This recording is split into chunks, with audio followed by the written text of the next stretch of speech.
Welcome to Crime Stories for Sleep. Tonight, before we begin, I want to ask you something simple. Where are you listening from? And what time is it for you right now? Think about that quietly. Let the question settle, and when you're ready, allow yourself to drift into the story. The city never truly slept.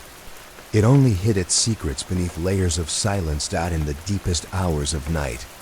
When the last traffic light blinked amber against empty intersections, the Metropolitan Police Archives existed in a state of profound quiet. The building itself seemed to breathe slowly, its brick walls expanding and contracting with the subtle temperature shifts that came with darkness. Windows reflected nothing but the occasional sweep of headlights from the street below, casting brief shadows across walls lined with filing cabinets that stretched from floor to ceiling. Detective Sarah Chun had discovered this place by accident 3 months ago, during what was supposed to be a routine visit to retrieve a witness statement from 1987. She had taken a wrong turn in the basement corridors and found herself standing before a heavy wooden door marked only with faded numbers that corresponded to no system she recognized. The door had been unlocked, and beyond it lay something that felt less like a storage room and more like a cathedral of forgotten stories. The archives occupied what had once been the building's original evidence warehouse, constructed in 1923 when the precinct first opened. The ceiling rose 30 feet above the floor, supported by thick wooden beams that had darkened with age until they resembled the ribs of some ancient vessel. Between these beams, fluorescent lights hummed with the barest whisper of electricity, casting everything in a soft, perpetual twilight that seemed designed for contemplation rather than investigation. Tonight, as Chun descended the narrow staircase that led to this forgotten realm, her footsteps echoed with a hollow rhythm that seemed to announce her presence to the thousands of silent files waiting in their metal tombs. The air carried the scent of old paper and dust, but also something else. Something that spoke of time itself, settling into the spaces between words, between lines. Between the margins where truth lived in fragments, the first row of cabinets stood like sentinels against the eastern wall. Each drawer bore a label written in the careful handwriting of clerks who had long since retired or passed away. The dates began in 1924 and progressed with mathematical precision through decades of human complexity reduced to case numbers and filing systems. Chun had learned that the organization followed no logic she could immediately grasp. Homicides might sit next to parking violations, domestic disturbances beside embezzlement cases, as if the clerks had understood something about the nature of crime that escaped modern categorization. She pulled open the first drawer, labeled January-March 1924, and the metal rollers sang a soft note that seemed to hang in the air long after the drawer had come to rest. Inside, manila folders rested against each other like old friends sharing secrets. The folders themselves had aged to the color of weak tea, and their edges had softened until they felt almost organic beneath her fingers. The first file she touched contained a single sheet of paper, typed on a machine that had left each letter slightly askew, as if the words themselves were uncertain of their purpose. The report described a burglary on Maple Street, where someone had entered through an unlocked window and taken nothing but a photograph from the mantelpiece. The investigating officer had noted that the family could not understand why anyone would steal that particular image. A portrait of their grandmother taken decades earlier in a studio downtown. Chun found herself wondering about that photograph, about the hands that had lifted it from its frame, about the reason it had seemed worth taking when valuable items sat untouched nearby. The report offered no speculation, only facts recorded in the dispassionate language of official procedure. Mrs. Eleanor Hastings had discovered the theft at 7:30 in the morning. The window had been left open. No fingerprints were found. The case remained unsolved, but in the silence of the archives, the case felt less unsolved than simply at rest. as if the mystery had settled into the paper itself and become part of the building's quiet breathing. Chun closed the file and opened another, then another, letting herself drift through years of small tragedies and minor mysteries that had once occupied real hours of real lives, but now existed only as text on aging paper. A woman named Dorothy Mills had reported her bicycle stolen from outside the public library in 1925. Bicycle was described as green with white trim, purchased new the previous Christmas. Officer Patrick Murphy had taken the report with what seemed like genuine care, noting that Miss Mills used the bicycle to travel to her job at the telephone company, and that its loss represented a significant hardship. The case was never solved, but someone had penciled a note in the margin years later. Similar bicycle found abandoned near river. 1927. No way to confirm connection. In the archives, these small mysteries accumulated like sediment, layer upon layer of human experience filtered through the formal language of police work. Chun found herself moving more slowly as she read, her breathing synchronized with the building's own rhythms. Outside, the city continued its restless movement. But here, time seemed to pool and eddy like water in a quiet backwater. The second row of cabinets contained files from the 1930s, and Chun noticed that the handwriting had changed, becoming more hurried, as if the world had accelerated and demanded greater efficiency from those who documented its troubles. A case from 1932 described a series of break-ins at local businesses where nothing had been stolen, but the cash registers had been left open, their drawers extended like tongues. The pattern had continued for 6 weeks before stopping as suddenly as it had begun. Detective Raymond Kowalski had investigated these incidents with what appeared to be methodical determination. His notes were precise, his observations detailed. He had mapped the locations, interviewed witnesses, examined each scene for evidence. But the case files revealed nothing more than a careful accumulation of facts that led nowhere. As if the crimes themselves had been designed to exist without resolution, Chun found comfort in the detective's patient work, in the way he had continued documenting each incident, even when the pattern offered no clear meaning. There was something deeply human in his refusal to abandon the investigation, something that spoke to the fundamental need to witness and record. Even when understanding remained elusive, the night deepened around the building, and Chun became aware of the subtle sounds that filled the apparent silence. The heating system cycled on and off with gentle sighs. The building's wooden frame creaked softly as it cooled. Somewhere in the walls, pipes carried water with a distant murmur that might have been mistaken for voices. If one listened too carefully, she moved to the third row of cabinets, where the files from the 1940s waited in their orderly progression. The paper here had aged to a deeper amber, and some of the folders had begun to split along their edges, as if the weight of years had finally become too much to bear. A case from 1943 caught her attention.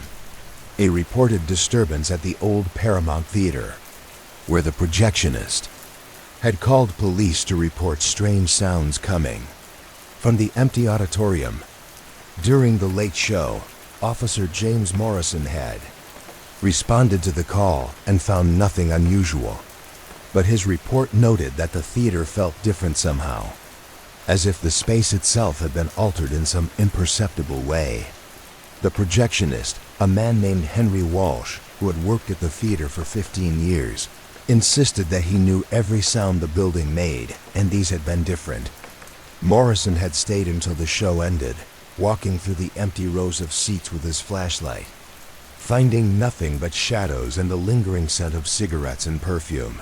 The case was closed without explanation, but someone had attached a note years later mentioning that the Paramount had been built on the site of the old Riverside Cemetery, relocated in 1889 when the city needed space for commercial development. The connection, if any existed, was left to the reader's imagination. Chun found herself thinking about Officer Morrison, walking through those empty theater rows, his footsteps echoing in the vast darkness while somewhere above him, Henry Walsh operated the projector for an audience that might or might not have been entirely human. The image was both unsettling and strangely peaceful, as if the theater had simply expanded to accommodate residents who had never truly left. The files continued their patient accumulation of mystery and routine, each case a small window into lives that had intersected briefly with official procedure before returning to the privacy of their own concerns. A woman had reported that someone was rearranging her garden at night, moving plants from one location to another with careful precision. A man claimed that books in the public library were being reshelved according to some system that only he seemed to notice. Children reported seeing the same elderly woman feeding pigeons in the park every morning, even though the park supervisor insisted that no such woman existed. Each case had been investigated with professional diligence, but the investigations themselves seemed less important than the simple act of documentation, the careful preservation of experiences that might otherwise have vanished entirely. The officers who had written these reports understood something that Chun was only beginning to grasp, that the archive served not just as storage for unsolved cases, but as a repository for the city's collective memory, a place where the strange and inexplicable could rest without requiring explanation.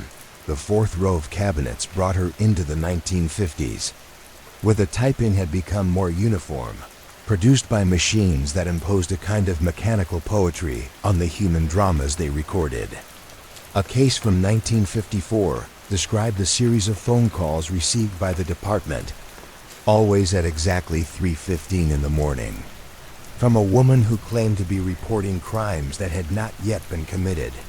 Detective Susan Martell had been assigned to investigate these calls, and her notes revealed a growing fascination with the caller's precise predictions. The woman would describe break-ins, vandalism, petty theft, all of which would occur exactly as predicted within 72 hours of each call. Detective Martell had attempted to trace the calls, to identify the woman, to understand how the predictions were possible. But each line of inquiry had ended in dead ends and deeper mysteries. The calls had continued for 3 months before stopping abruptly, and Detective Martell's final note expressed something approaching disappointment, as if she had grown fond of the mystery and regretted its resolution. Chun could understand that feeling, the way an unsolved case could become a companion, a puzzle that kept part of one's mind engaged even during other activities. She closed the file and realized that hours had passed while she read. The building around her had settled deeper into its nighttime rhythm, and the silence had become so complete that she could hear her own heartbeat. But the quiet felt welcoming rather than oppressive, as if the archives had accepted her presence and granted her temporary citizenship in their republic of forgotten stories. The fifth row of cabinets contained files from the 1960s, and Chun noticed that the language had begun to change, becoming more clinical, more focused on procedure and protocol. But beneath the formal terminology, the essential strangeness of human behavior continued to assert itself. A case from 1967 described a man who had been observed every Tuesday morning for 6 months, walking through downtown streets and stopping to stare at specific buildings for exactly 4 minutes before moving on to the next location. Officer Catherine Mills had followed this pattern for several weeks, timing the man's movements, mapping his route, trying to understand the significance of his chosen buildings. She discovered that each building had been the site of a fire sometime in the previous decade, but the man showed no signs of being connected to any of the incidents. When she finally approached him, he had seemed genuinely surprised to learn that anyone had noticed his routine. The man, identified as Robert Chun, no relation, had explained that he was an insurance adjuster who simply enjoyed walking during his lunch breaks. He claimed no knowledge of the fires, no particular interest in the buildings themselves. Officer Mills had found his explanation plausible but somehow incomplete. as if the truth contained layers that neither she nor the man himself fully understood. The case was closed without resolution, but Officer Mills had added a personal note expressing her conviction that patterns existed in human behavior that transcended conscious intention, that people might find themselves drawn to places or activities for reasons that operated below the level of awareness. The archives, Chun realized, were full of such patterns, threads of connection that ran through decades of seemingly unrelated incidents. As she moved deeper into the files, Chun began to sense that her presence here was not entirely accidental. Something had drawn her to this place, had guided her through the wrong turn and the unlocked door to this repository of the city's unconscious memory. The files seemed to offer themselves to her attention with a kind of intentionality, as if they had been waiting for someone who would read them, not as closed cases but as ongoing stories that continued to unfold. In the spaces between official documentation, the sixth row of cabinets brought her into the 1970s, where the files had grown thicker, filled with photographs and supplementary reports that reflected the increasing complexity of police work. But the essential mystery remained unchanged. The city continued to generate experiences that defied easy categorization, events that required documentation but resisted explanation. A case from 1975 described a situation at the old Riverside Elementary School, where teachers had begun reporting that children's artwork was being altered overnight. Drawings left on classroom walls would be found the next morning with small additions, penciled shadows beneath objects, tiny birds perched on telephone wires, clouds shaped like animals that the children insisted they had not drawn. Detective Robert Harrison had investigated with the methodical care that characterized the best police work. He had interviewed teachers, examined the drawings, installed temporary security measures. The alterations continued despite these efforts, always appearing between the hours of midnight and dawn, always executed with the same delicate precision that suggested an artist of considerable skill.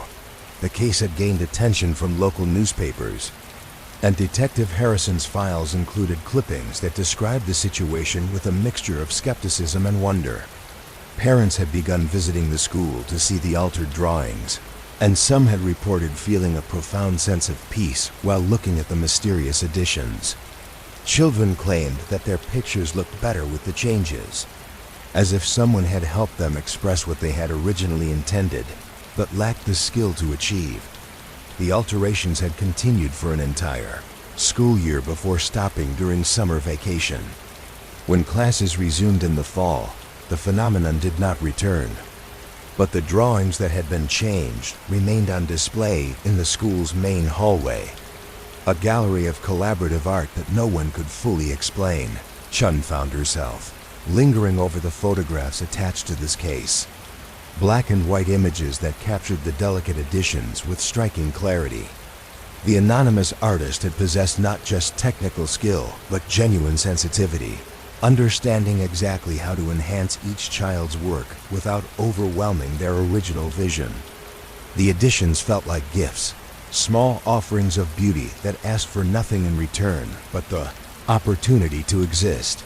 The night continued its gentle progression around the building, and Chun realized that she had lost all sense of time. The archives existed in their own temporal dimension, where minutes and hours had no meaning beyond the gradual accumulation of stories. She found herself moving more slowly, reading each file with increasing attention, as if the act of witnessing these forgotten cases had become a form of meditation. The seventh row of cabinets contained files from the 1980s, and Chun noticed that the tone of the reports had shifted again, becoming more urgent, more focused on resolution and closure. But the city's capacity for generating mystery remained undiminished. A case from 1983 described a series of incidents at the Central Library, where books were being found open to specific pages that seemed to respond to the emotional needs of whoever discovered them. Detective Maria Santos had investigated these reports with obvious skepticism that gradually gave way to something approaching wonder. Her initial notes described the incidents as probably coincidental, but as the pattern continued and her documentation grew more detailed, her language began to reflect a growing recognition that something genuinely unusual was occurring. Library. Patrons had reported finding books left open to passages that spoke directly to their current circumstances, poems about loss discovered by those grieving, essays about courage found by those facing difficult decisions, stories about hope left for those struggling with despair. The selections were too precise, too perfectly matched to be explained by chance. But no one had ever been observed arranging the books. Detective Santos had spent countless hours in the library, observing, documenting, trying to identify whoever might be responsible for these acts of literary kindness. Her reports grew longer and more philosophical as the investigation continued, filled with reflections on the nature of coincidence and the possibility that some forms of human connection operated through channels that official procedure could never fully capture. The incidents had continued throughout Detective Santos's investigation and for years afterward, becoming part of the library's unofficial culture.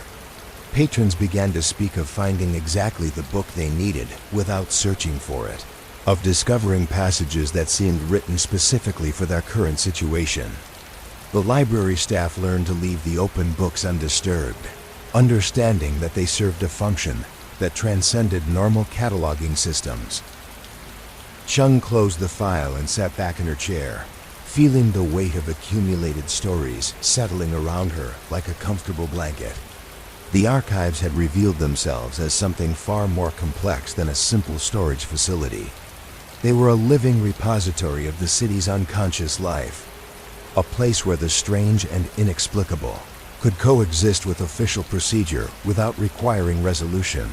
The 8th row of cabinets brought her into the 1990s, where computer printouts had begun to supplement handwritten reports, adding a sterile efficiency to the documentation of human mystery. But technology could not eliminate the essential strangeness of human experience, only change the format in which it was recorded. A case from 1994 described a phenomenon at the old Greyhound station, where passengers waiting for late-night buses had begun reporting conversations with travelers who seemed to exist outside normal time. These mysterious passengers would appear during the quietest hours, engaging others in discussions that provided exactly the guidance or comfort that was needed. Before disappearing when the buses arrived, Detective John Martinez had investigated these reports with the thoroughness that had characterized police work throughout the decades represented in the archives. His computer-generated reports maintained the same careful attention to detail that had marked the handwritten files from earlier eras. But the technology seemed to emphasize the contrast between official procedure and the ineffable nature of human experience. Witnesses described the mysterious passengers with remarkable consistency. They appeared to be ordinary travelers, dressed appropriately for their destinations, carrying luggage that looked authentic. But something about their presence suggested deeper knowledge, an understanding of each witness's specific needs that went beyond casual conversation between strangers. Detective Martinez had spent numerous nights at the bus station, observing, documenting, hoping to encounter one of these unusual passengers himself. His reports recorded the gradual realization that his presence as an investigator might itself be changing the dynamic he was trying to study, that some phenomena required a specific kind of receptivity that official observation might preclude.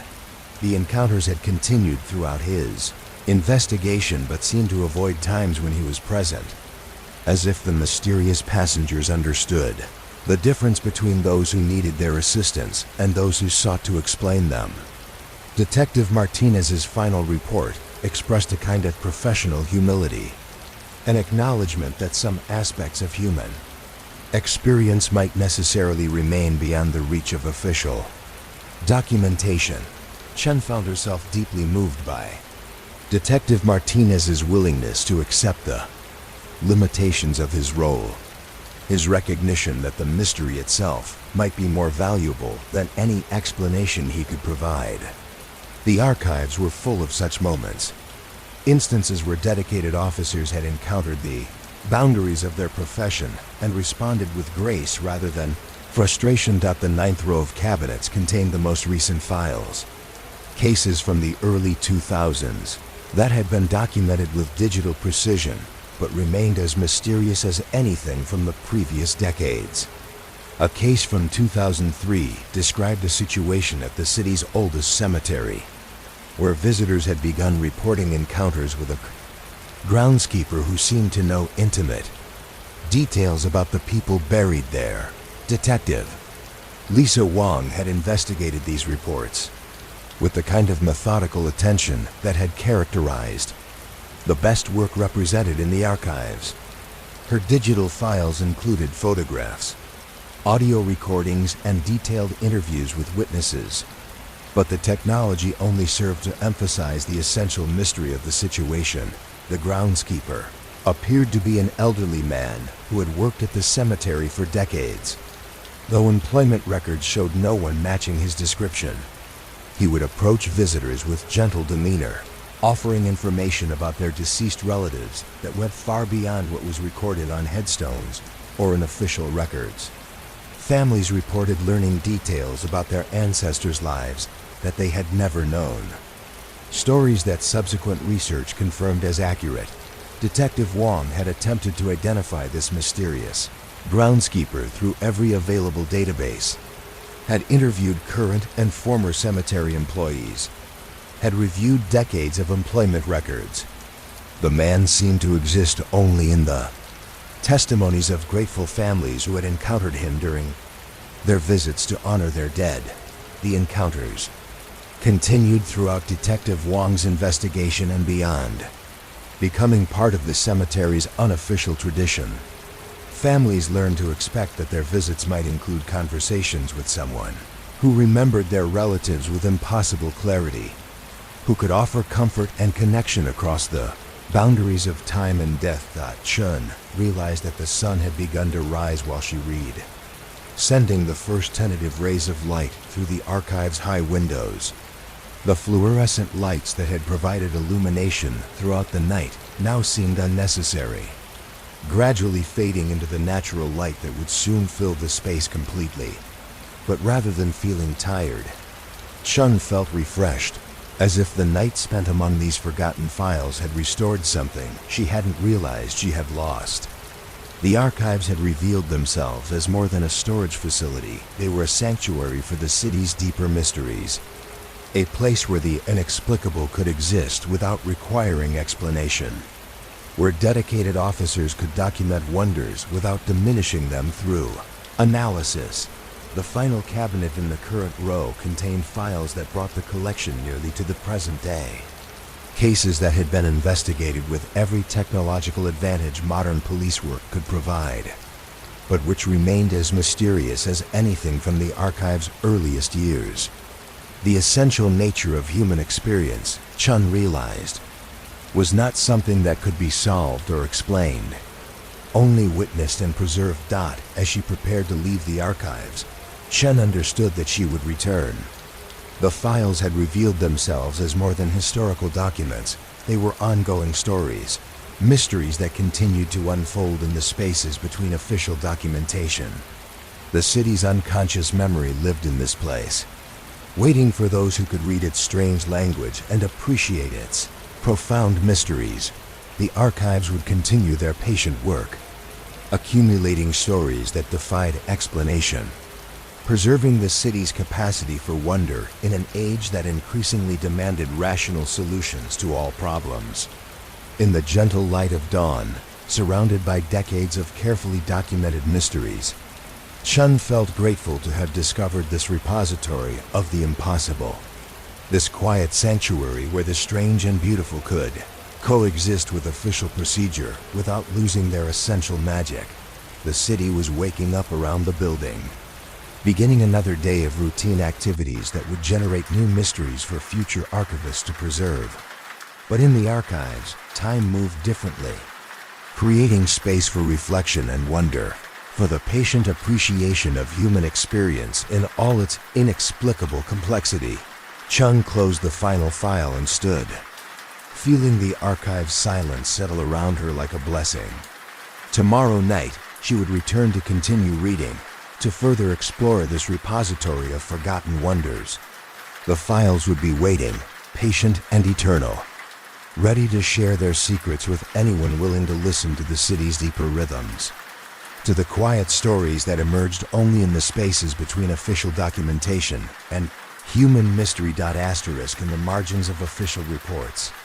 The real stories waited between the lines like whispered confessions. Detective Chun had returned to the archives as promised, drawn by something deeper than professional curiosity.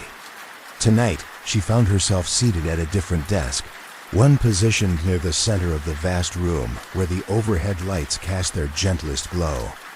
Before her lay not individual case files, but the thick procedural manuals that governed how each report was to be written, how each incident was to be categorized, how the infinite complexity of human behavior was to be reduced to standardized forms and checkboxes.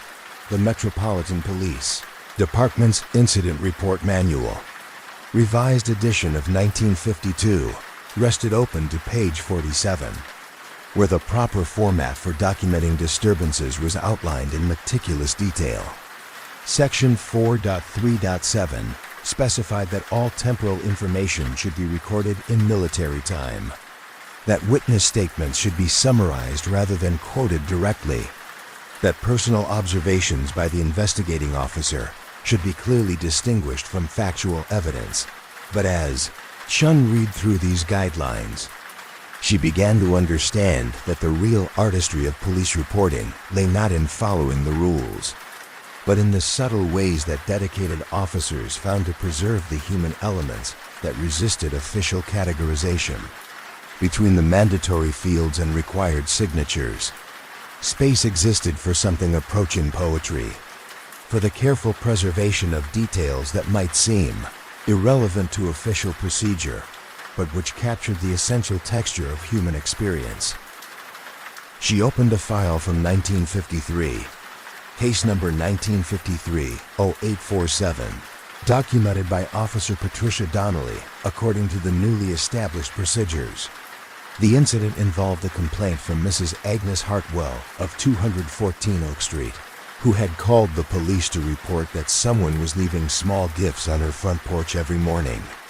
The gifts were described in Officer Donnelly's careful handwriting: a single rose wrapped in brown paper, a book of poetry with passages underlined in pencil, a small ceramic bird painted in watercolors. Officer Donnelly had followed protocol precisely, documenting the time of her arrival at 10:47 hours, the cooperative attitude of the complainant, the absence of any evidence suggesting forced entry or malicious intent. But in the section reserved for additional observations, she had noted that Mrs. Hartwell seemed less disturbed by the gifts than confused by their kindness, that she had kept each one despite her stated desire to have the incident stop.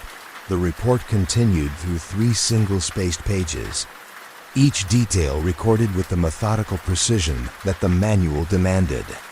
But reading between the lines, Chun could sense Officer Donnelly's growing understanding that she was documenting not a crime in progress, but a story of loneliness and connection that official procedure could acknowledge, but never fully contain. Mrs. Hartwell, the report revealed through careful accumulation of detail, was a widow who had lived alone since her husband's death the previous winter. The gifts had begun appearing exactly 1 month after the funeral, always placed with care on the small table beside her front door, never accompanied by notes or demands for acknowledgement. Officer Donnelly had interviewed neighbors, checked for similar incidents in nearby areas, followed every investigative protocol the manual required, but the true investigation, Chun realized, had taken place in the spaces between official procedure, In the extended conversations that Officer Donnelly had conducted with Mrs. Hartwell about her late husband's love of gardening, about the poetry he had read aloud during their evening walks, about the ceramic birds they had collected during their travels together. These details appeared in the report as background information, necessary context for understanding the case, but they transformed the official documentation into something approaching literature. The gift leaving had continued throughout Officer Donnelly's investigation, and each incident had been duly recorded according to procedure. But the reports revealed a gradual shift in tone, as if Officer Donnelly had begun to understand that her role was not to solve this particular mystery, but to witness it, to preserve in official language the story of someone who had found a way to offer comfort without seeking recognition or reward. The case was officially closed when Mrs. Hartwell informed Officer Donnelly that she no longer wished to file complaints about the gifts. The final report, dated 3 months after the initial incident, contained the required summary of investigative activities and the formal closure documentation. But Officer Donnelly had added a personal observation that transformed the bureaucratic language into something approaching poetry. Complainant has expressed satisfaction with current circumstances and requests no further police involvement. In the investigating officer's opinion, this case represents a successful resolution of community concerns through unofficial channels. Chun closed the file and realized that she had spent nearly an hour reading what should have been a routine incident report. But Officer Donnelly's careful documentation had revealed the profound artistry possible within official constraints. The way that dedicated professionals could use required formats to preserve stories that might otherwise vanish without trace. She opened another file. This one from 1961, documented by Detective Raymond Walsh according to the updated procedures that had been implemented during the previous decade. The formatting had changed, requiring more specific categorization of incidents and more detailed documentation of investigative methods. But the essential challenge remained the same: how to capture human complexity with an administrative simplicity. Case number 19611-203 involved a series of reports from the Riverside Park area, where morning joggers had been discovering elaborate chalk drawings on the walking paths. The drawings appeared overnight and displayed a level of artistic sophistication that suggested professional training, but they violated city ordinances against defacing public property. Detective Walsh had been assigned to investigate and, if possible, identify the individual responsible for the unauthorized artwork. His reports followed the new formatting requirements precisely, with separate sections for incident classification, investigative methodology, witness interviews, and evidence documentation. But within this rigid structure, Detective Walsh had managed to preserve a detailed record of the drawings themselves, their evolution over time, and their apparent relationship to the changing seasons and the emotional needs of the park's regular visitors. The first drawing, discovered on a Monday morning in early September, had been a simple geometric pattern executed in blue and white chalk on the path near the main entrance. Detective Walsh's report included a careful diagram of the design, measurements of its dimensions, and photographs taken from multiple angles. But he had also noted that joggers had been observed altering their routes to avoid stepping on the artwork, that several had stopped to study the pattern before continuing their exercise. Subsequent drawings had appeared every few days, each more complex than the last. Detective Walsh documented them with the methodical attention that his training required, but his reports revealed a growing appreciation for the anonymous artist's skill and sensitivity. The drawings seemed designed to complement rather than compete with the park's natural beauty, incorporating elements of the surrounding landscape in ways that enhanced rather than diminished the environment. By the end of October, the chalk drawings had become an anticipated feature of the park experience. Detective Walsh's reports documented conversations with regular visitors who had begun timing their morning walks to coincide with the appearance of new artwork. Children had started bringing their own chalk to add small contributions to the designs, and parents had begun incorporating the drawings into family outings that combined exercise with art appreciation. Detective Walsh's investigation had proceeded according to all established protocols. He had interviewed groundskeepers, examined security footage, consulted with local art instructors who might recognize the distinctive style. But his reports revealed a growing reluctance to identify the artist, a sense that some mysteries served their communities better by remaining unsolved. The drawings had continued throughout the winter, adapting to weather conditions with techniques that prevented rain from washing away the artwork immediately. Detective Walsh documented these innovations with obvious admiration, noting how the artist had learned to work with natural elements rather than against them, creating temporary beauty that enhanced the park experience without causing permanent damage. Spring had brought a culmination to the series, with drawings that incorporated the emerging flowers and budding trees into designs of extraordinary complexity and beauty. Detective Walsh's final report, submitted in late May, contained the required documentation of investigative activities and the official recommendation that the case be suspended due to lack of evidence. But his personal observations revealed something approaching: gratitude for the opportunity to witness and document this extended display of anonymous artistry. Chun found herself lingering over the photographs attached to Detective Walsh's reports, black and white images that captured the chalk drawings with surprising clarity. Even in monochrome, the artwork displayed a sensitivity to light and shadow, to the interplay between human creativity and natural environment, that spoke to a profound understanding of both artistic technique and community psychology. The files continued their patient accumulation of carefully documented humanity, each report a small window into the challenge of preserving human complexity within official constraints. Chun opened a folder from 1967, containing reports filed by Sergeant Maria Gonzalez according to the standardized procedures that had been refined throughout the previous decade. Case number 1967-492 involved a situation at the downtown bus terminal, where passengers waiting for late-night departures had begun reporting unusual interactions with other travelers. The reports were difficult to categorize according to standard incident types, falling somewhere between minor disturbances and welfare checks, requiring Sergeant Gonzalez to develop new approaches to documentation that could capture the essential strangeness of the situation while maintaining procedural compliance. The incidents had begun in March, when several passengers had contacted police to report conversations with fellow travelers who seemed to possess impossible knowledge about their personal circumstances. The conversations were described as helpful rather than threatening, but the specificity of the information shared had created unease among some passengers and curiosity among others.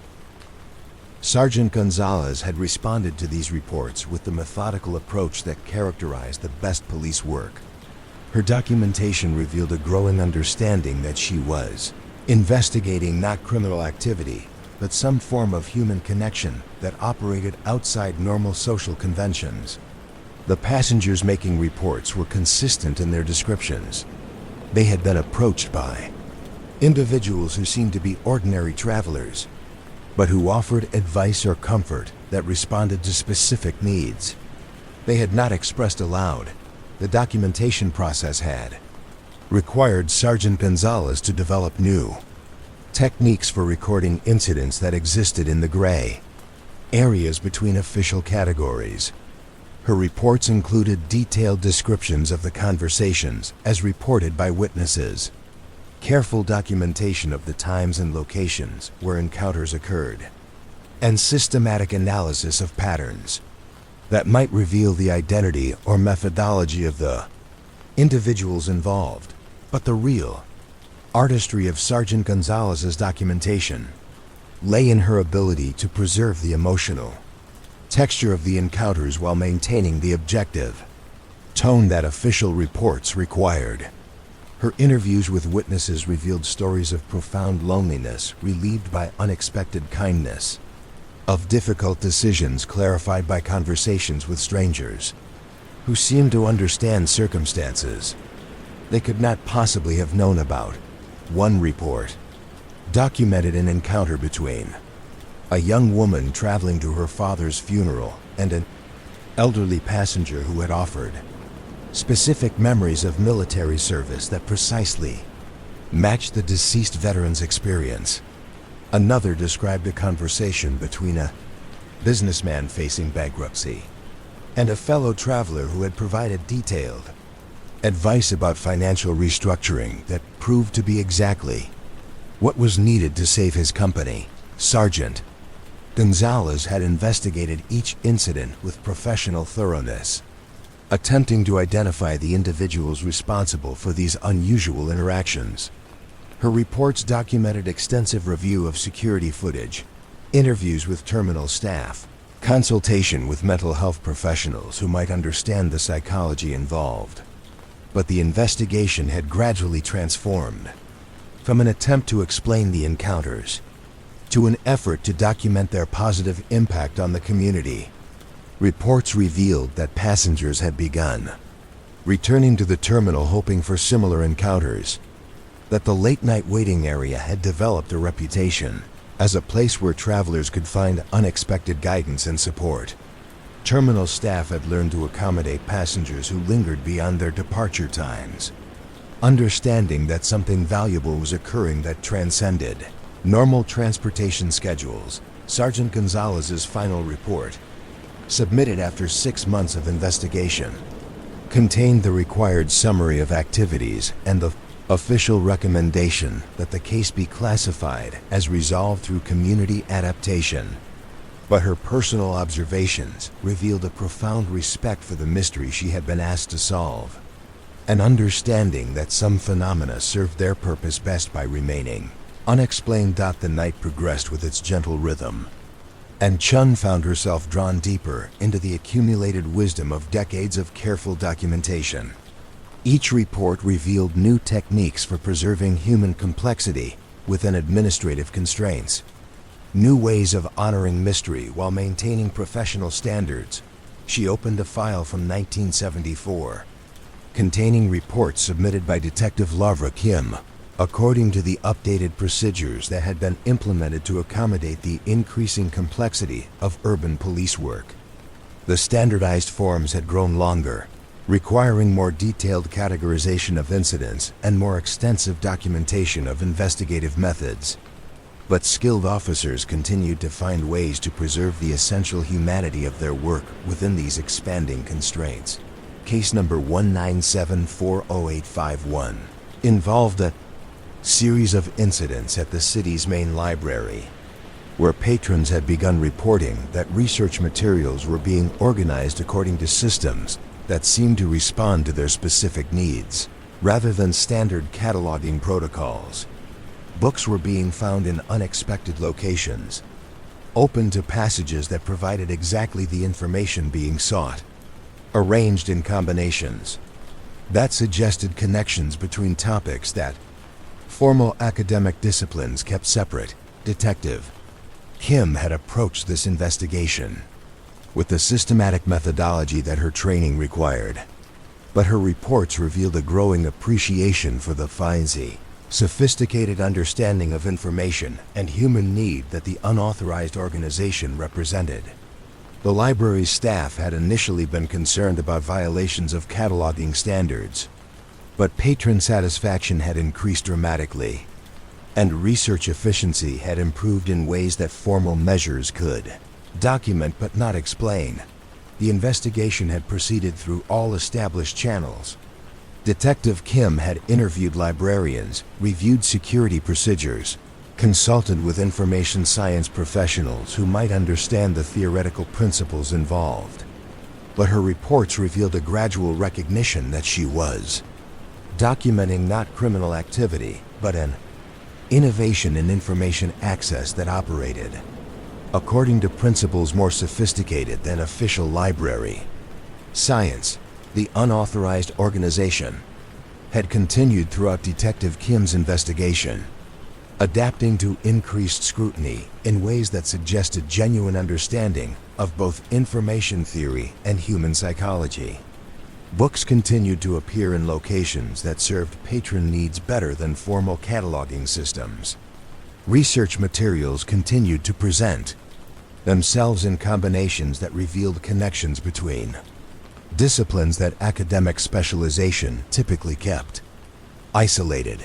Detective Kim's documentation revealed particular attention to the responses of library patrons, whose research productivity had improved in ways that could be measured but not easily explained. Students reported finding exactly the sources they needed for complex research projects, often discovering materials they had not known existed.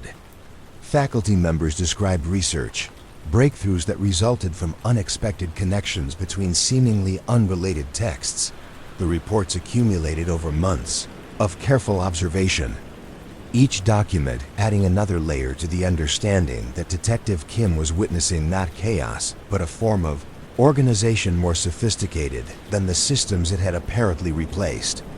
The library had become a space where information seemed to arrange itself according to the actual needs of its users rather than the theoretical categories imposed by professional standards. Detective Kim's final report contained the required documentation of investigative activities and the official recommendation that the case be closed due to lack of evidence of criminal intent. But her personal observations revealed something approaching reverence for the mystery she had been asked to solve, an understanding that some innovations in human service transcended the categories available for official classification. Chun paused in her reading to notice that the archives had settled into their deepest nighttime quiet. The building around her had achieved a state of perfect stillness, as if the accumulated weight of documented mysteries had created its own gravitational field that drew sound and movement into contemplative silence. She opened another file, this one from 1981, containing reports filed by Officer Thomas Rivera according to the computerized documentation systems that had been introduced to improve efficiency and accuracy in police record keeping.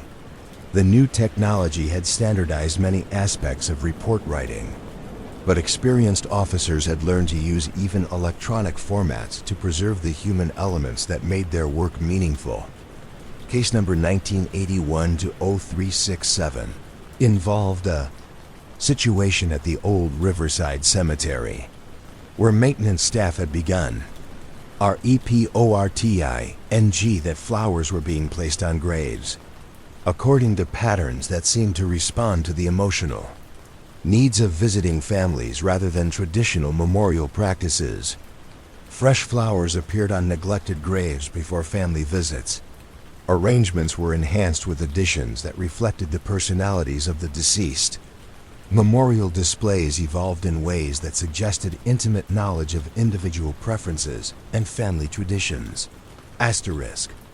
Officer Rivera had documented these incidents with the precision that computerized reporting required, but his electronic files revealed the same careful attention to human detail that had characterized the best handwritten reports from previous decades. The maintenance staff had initially been concerned about unauthorized access to the cemetery, but the flower arrangements had created such positive responses from visiting families that complaints had been replaced by expressions of gratitude. The investigation had proceeded according to established security protocols. Officer Rivera had reviewed access logs, interviewed staff members, consulted with local florists who might recognize the distinctive arrangements. But his reports revealed a growing understanding that he was documenting not vandalism, but a form of memorial care that operated according to core principles more sensitive than official cemetery maintenance. The unauthorized flower arrangements had continued throughout Officer Rivera's investigation, adapting to increased security measures in ways that suggested genuine understanding of both horticultural technique and grief counseling. Families reported finding their departed relatives, graves decorated with flowers that reflected personal tastes they had never discussed publicly, arrangements that provided comfort during difficult anniversaries and celebrations. Officer Rivera's documentation revealed particular attention to the responses of bereaved families, whose healing processes seemed to be supported by the mysterious flower arrangements in ways that formal grief counseling could supplement but not replace. Children reported feeling that their grandparents were somehow aware of their visits. Adults described experiencing unexpected peace during memorial activities that had previously been sources of pain. The computerized reports accumulated over months of systematic observation, each electronic document adding another layer to the understanding that Officer Rivera was witnessing not disorder, but a form of care more sophisticated than the services it had apparently supplemented. The cemetery had become a space where memorial practices seemed to evolve according to the actual needs of grieving families rather than the standardized procedures imposed by institutional policy. Officer Rivera's final electronic report contained the required documentation of investigative activities and the official recommendation that the case be classified as community service rather than criminal activity. But his personal observations, preserved in the comment fields that the new computer system provided, revealed something approaching gratitude for the opportunity to witness and document this extended display of anonymous compassion. The files continued their patient demonstration of how dedicated professionals could preserve human complexity within any administrative system, no matter how standardized or computerized. Chun opened a folder from 1988, containing reports submitted by Detective Susan Martinez, according to the integrated database systems that had been implemented to improve information sharing and case management across different departments. Case number 19880594 involved a series of incidents at the city's main post office, where mail was being delivered according to systems that seemed to prioritize emotional urgency rather than standard postal protocols. Letters containing important news arrived ahead of their postmark dates. Packages were delivered to recipients who had moved without filing forwarding addresses. Mail was sorted in ways that ensured that correspondence reached people exactly when they most needed to receive it. Detective Martinez had approached this investigation with the technological resources that the new database systems provided. But her reports revealed the same fundamental challenge that had faced investigators throughout the previous decades: how to document phenomena that operated according to principles more sophisticated than official procedure could acknowledge or explain. The investigation had proceeded through all available electronic channels. Detective Martinez had accessed Postal Service databases, reviewed employee records, consulted with mail processing experts who might understand the logistical innovations involved. But her reports revealed a gradual recognition that she was documenting not postal irregularities but improvements in mail service that operated according to principles more sensitive than official delivery standards. The unauthorized mail prioritization had continued throughout Detective Martinez's investigation, adapting to electronic surveillance in ways that suggested genuine understanding of both postal logistics and human communication needs. Families reported receiving important news exactly when they were emotionally prepared to handle it. Businesses described mail delivery patterns that seemed to anticipate their operational requirements. Detective Martinez's documentation revealed particular attention to the responses of postal customers, whose communication experiences had improved in ways that formal customer service surveys could measure but not easily explain. Elderly residents reported receiving medication reminders exactly when needed. Students described scholarship notifications that arrived precisely when their financial situations had become most critical. The electronic reports accumulated over months of database searches and digital analysis. each computer file adding another layer to the understanding that Detective Martinez was witnessing not chaos, but organization more sophisticated than the systems it had apparently enhanced. The post office had become a space where mail delivery seemed to operate according to the actual communication needs of its users, rather than the mechanical processes imposed by postal regulations. Detective Martinez's final database entry contained the required documentation of investigative activities and the official recommendation that the case be archived as resolved through system optimization. But her personal observations, preserved in the narrative fields that the integrated database provided, revealed something approaching admiration for the mystery she had been asked to solve. As dawn approached, Chun realized that she had spent another entire night in the archives, absorbed in the careful documentation of human mystery that stretched across decades of dedicated police work. The reports had revealed a consistent pattern, regardless of changes in technology or procedure. Skilled officers had always found ways to preserve the essential humanity of their work within whatever administrative constraints they faced. The archives represented more than historical documentation. They were a repository of professional wisdom, a collection of examples showing how dedicated individuals could honor both their official responsibilities and their deeper understanding of human need. Each report was a small masterpiece of bureaucratic art, a demonstration of how standard forms could be used to preserve non-standard experiences. Chun closed the final file and sat back in her chair, feeling the archive's accumulated silence settle around her like a benediction.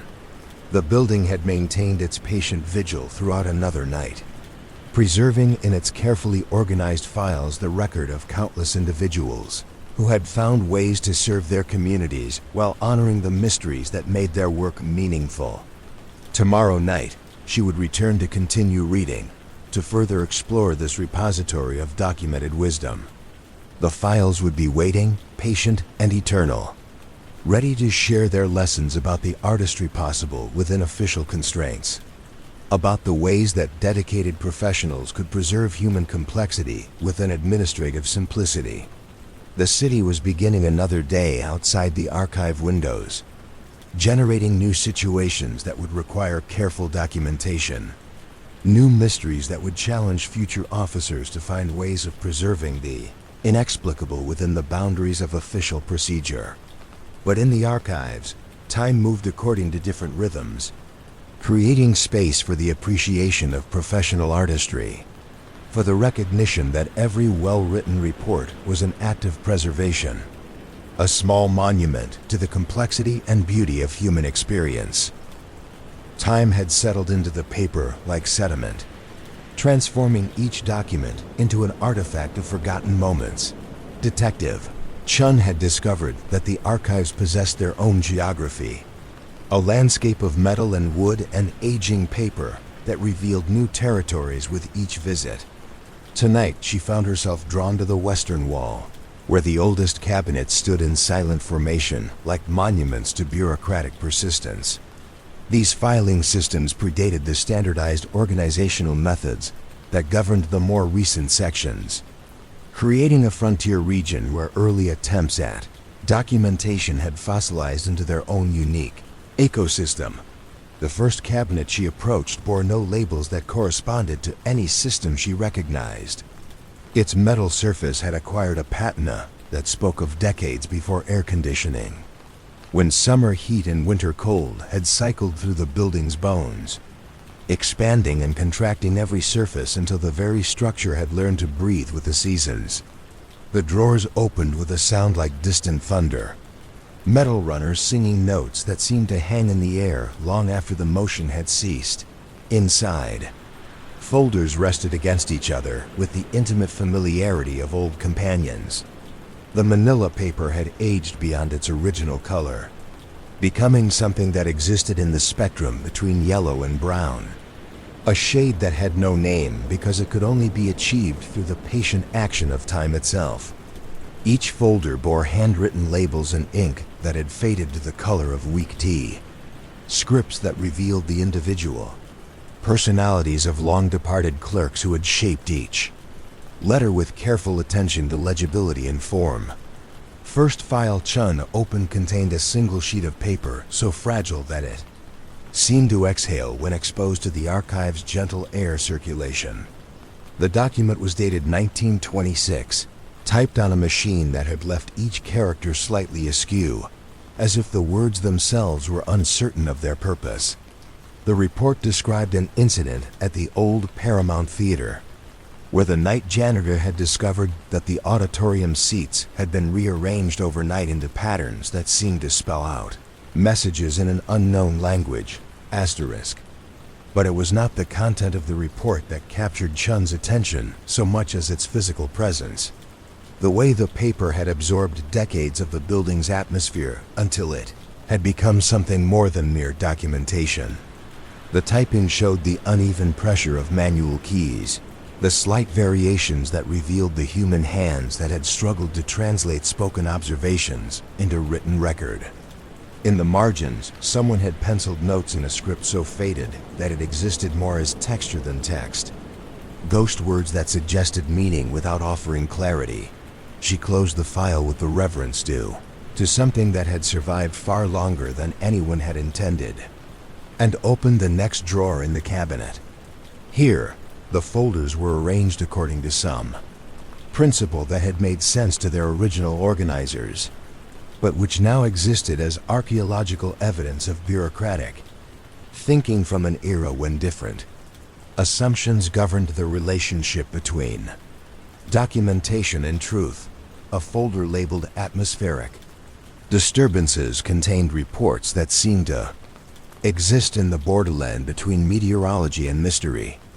Officer Harold Brennan had documented a series of incidents in 1928 where residents of the Riverside district had reported unusual weather patterns that affected only their immediate neighborhoods. Rain that fell in perfect circles encompassing single city blocks. Snow that accumulated in geometric patterns that spelled out words and languages that local linguists could not identify. Wind that carried sounds from places that existed only in memory. The paper on which these reports were written had absorbed moisture and released it so many times that the fibers had achieved a texture like fabric, soft and substantial in ways that modern paper could never approximate. Chun found herself holding each document with unusual care, understanding that she was handling not just historical records, but physical artifacts that had been transformed by their long residence in this climate-controlled sanctuary. Officer Brennan's handwriting revealed the careful attention to detail that characterized the best police work of his era, but the content of his observations existed in realms that official procedure had never been designed to accommodate. He had documented temperature variations that lasted exactly 17 minutes before returning to normal. He had recorded wind patterns that seemed to respond to the emotional states of residents who experienced them. He had measured rainfall that contained minerals not found anywhere in the local geological surveys. Each report was accompanied by supporting documentation that had aged into its own unique beauty. Photographs had faded to sepia tones that made the unusual weather patterns seem like memories from a dream. Charts and graphs had been hand-drawn with the precision that reflected genuine scientific training, but their data points described phenomena that existed outside the boundaries of accepted scientific knowledge. Chun realized that she was not simply reading historical documents, but communing with physical evidence of human dedication to truth-telling, regardless of whether the truths being told could be accommodated within official categories. The papers had become repositories not just of information, but of the passionate attention that their creators had brought to the task of witness and documentation. The second cabinet revealed an even older organizational system, one that seemed to predate the categories that modern police work had inherited from its early attempts to impose scientific methodology on human behavior. The folders here were arranged according to principles that reflected a more intuitive understanding of the relationship between official documentation and the mysterious aspects of community life. A section labeled Nocturnal Observations, contained reports that had been filed during the hours between midnight and dawn, when the boundary between official procedure and personal reflection seemed to become more porous. Officer Margaret Walsh had contributed extensively to this collection, documenting her experiences during night patrols with a literary sensibility that transformed routine police work into something approaching poetry. Her report from September 15, 1929, described a walking patrol through the downtown business district where she had observed that certain buildings seemed to emit sounds that had no identifiable source. The jewelry store on Main Street hummed with a frequency that made customers feel peaceful and receptive to beauty. The bank on 2nd Avenue produced vibrations that helped people make sound financial decisions. The bookstore at the corner of 3rd and Oak generated harmonics that enhanced reading comprehension and encouraged intellectual conversation. Officer Walsh had documented these observations with the methodical precision that her training required, but her language revealed a poet's sensitivity to nuance and atmosphere. She had noted that the sounds were most audible during the quietest hours of night patrol, when the absence of traffic and human activity created acoustic conditions that allowed subtler phenomena to emerge into perception. The paper on which these reports were written had acquired a texture that seemed to respond to touch, as if the documents had developed a kind of consciousness through their long interaction with the stories they preserved. Chun found herself reading more slowly, allowing each paragraph to settle into her awareness before proceeding to the next observation. Officer Walsh had continued these nocturnal documentations for several years, creating an extensive record of the city's after-hours personality. Her reports revealed that the urban environment possessed characteristics that only became apparent when human activity decreased enough to allow more subtle patterns to emerge. Buildings revealed acoustic properties that seemed designed to influence the emotional and mental states of their occupants.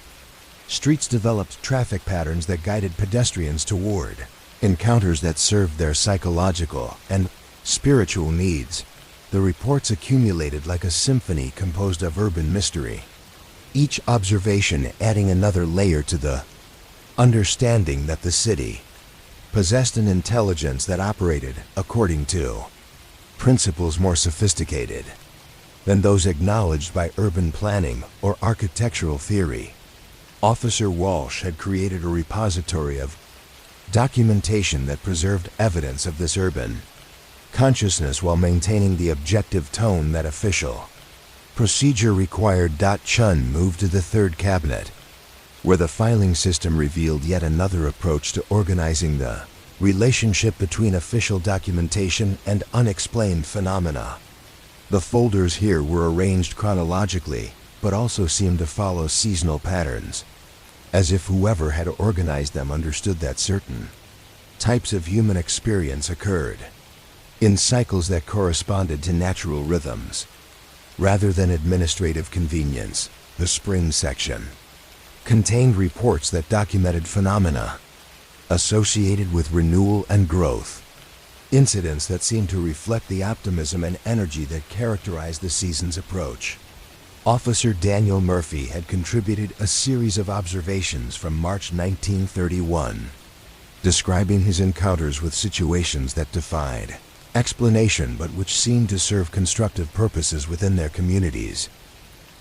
His report from March 22nd described an incident at the city's oldest elementary school, where children's artwork had begun displaying techniques and perspectives that exceeded their apparent skill levels. Drawings of birds showed anatomical accuracy that suggested advanced ornithological knowledge. Landscapes included geological details that reflected sophisticated understanding of earth science. Portraits captured psychological insights that seemed to reveal the inner lives of their subjects with unusual clarity. Officer Murphy had investigated these incidents with the thoroughness that characterized professional police work, but his documentation revealed a growing appreciation for the possibility that some forms of learning occurred through channels that formal education had never been designed to recognize or accommodate. The children could not explain how they had acquired their enhanced artistic abilities, but their teachers reported improvements in other academic areas that seemed to result from increased confidence and creativity.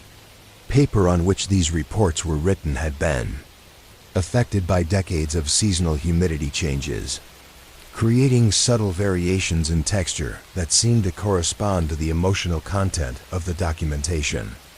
Reports filed during spring months had acquired a freshness that persisted even after decades of storage, while winter reports felt more substantial, as if they had absorbed the weight of cold and darkness and transformed it into something solid and enduring. Officer Murphy's spring documentation continued through several years, creating a record of seasonal phenomena that suggested the city experienced renewal in ways that transcended mere changes in weather or vegetation.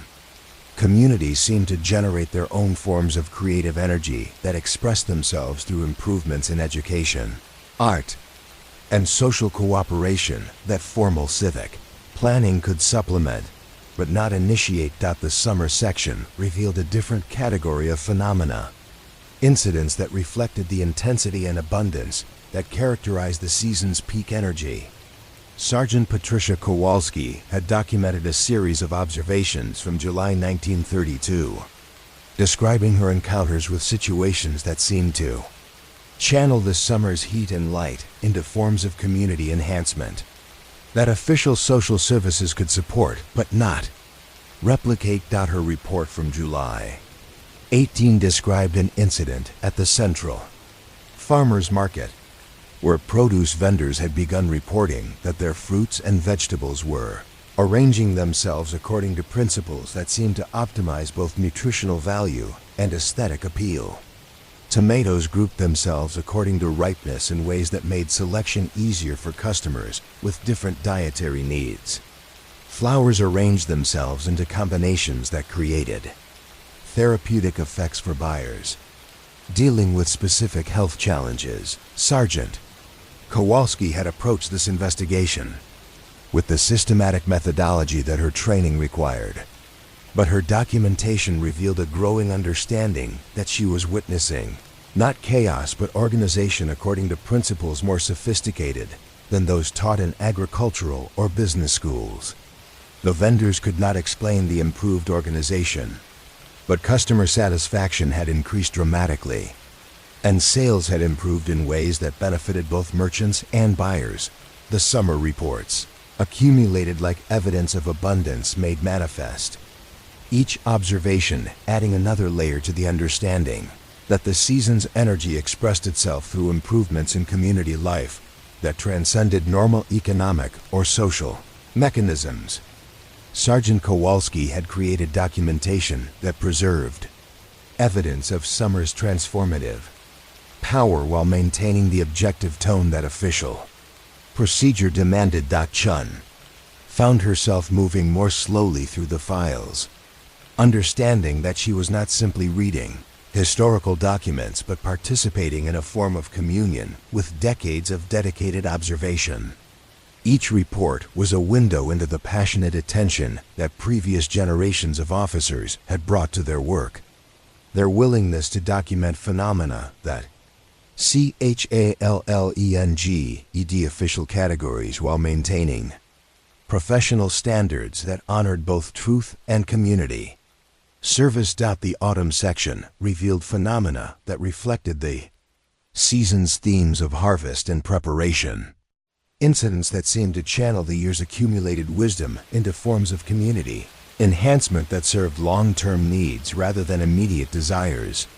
Detective Robert Harrison had contributed extensive documentation from October 1933, describing his encounters with situations that seemed to prepare communities for challenges that had not yet become apparent through normal forecasting methods. His report from October 12th described an incident at the city's main library, where books had begun organizing themselves according to principles that seemed to anticipate the research needs of future patrons. Volumes on economic theory were being shelved near historical texts that provided context for understanding current financial challenges.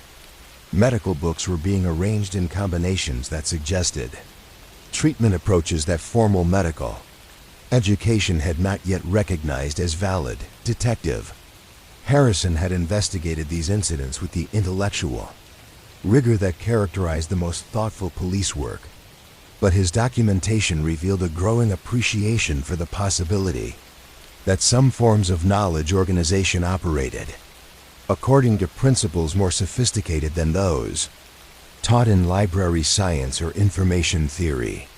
The librarians could not explain the improved organization, but research productivity had increased in ways that served both academic and community needs. The autumn reports accumulated like evidence of wisdom made practical, each observation adding another layer to the understanding that the season's energy expressed itself through improvements in community preparation that transcended normal planning or administrative foresight. Detective Harrison had created documentation that preserved evidence of autumn's organizing intelligence while maintaining the analytical tone that official procedure required. The winter section revealed the most mysterious phenomena, incidents that seemed to reflect the season's depths, and the profound transformations that occurred when community life turned inward toward reflection and renewal.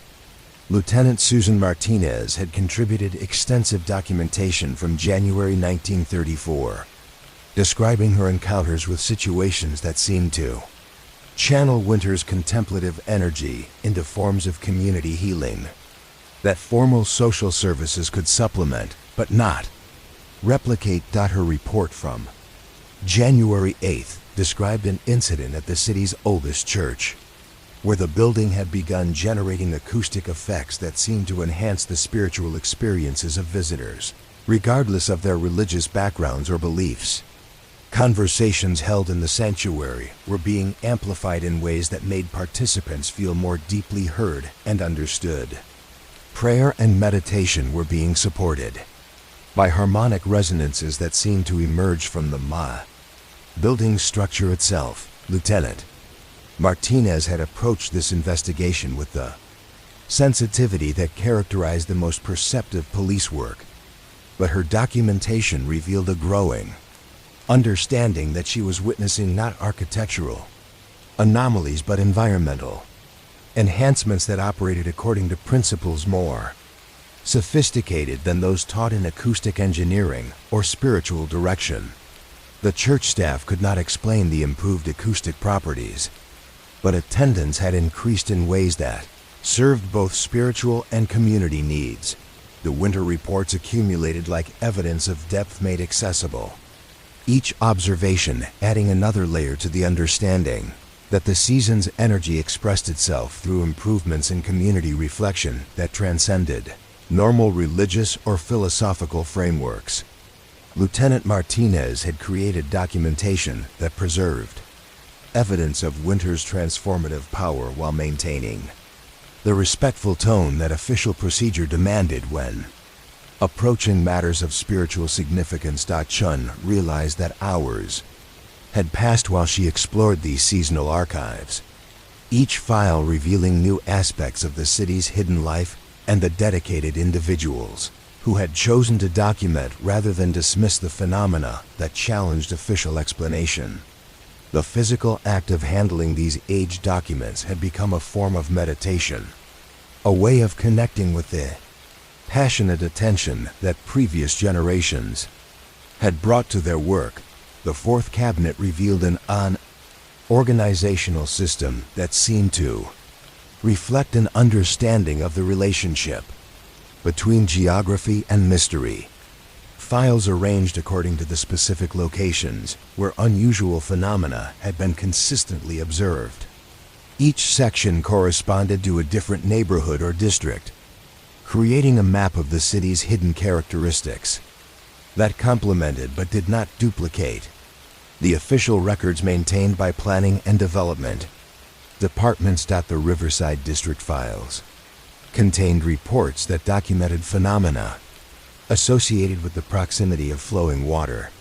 Incidents that seem to reflect the area's character as a zone of transition and renewal.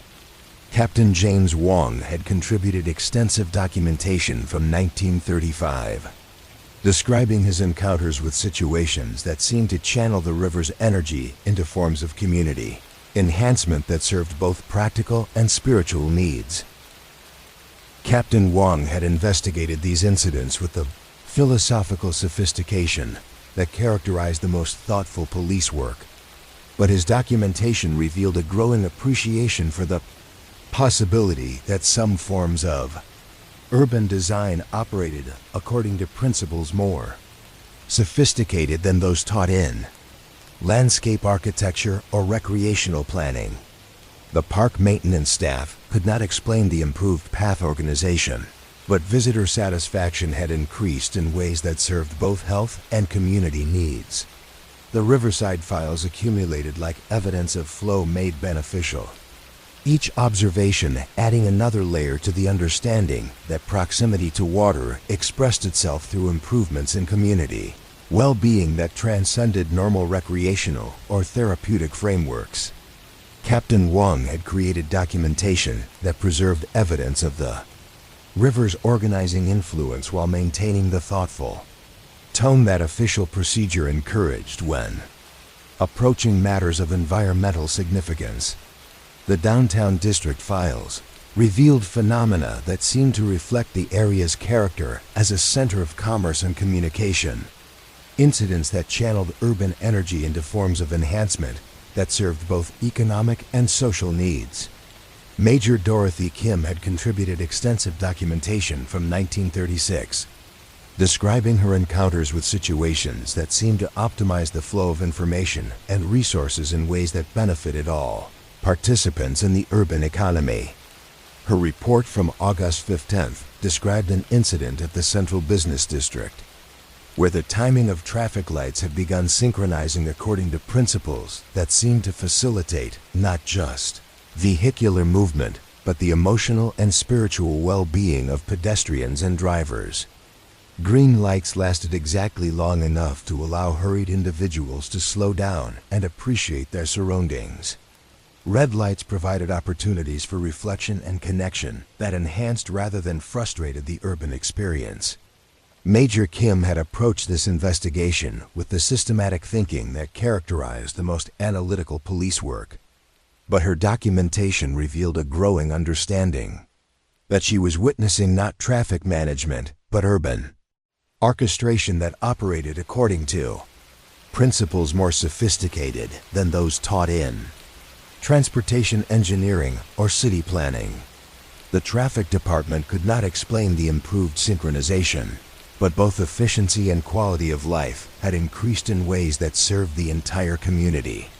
The downtown files accumulated like evidence of coordination made beneficial, each observation adding another layer to the understanding that urban density expressed itself through improvements in community function that transcended normal administrative or technological frameworks.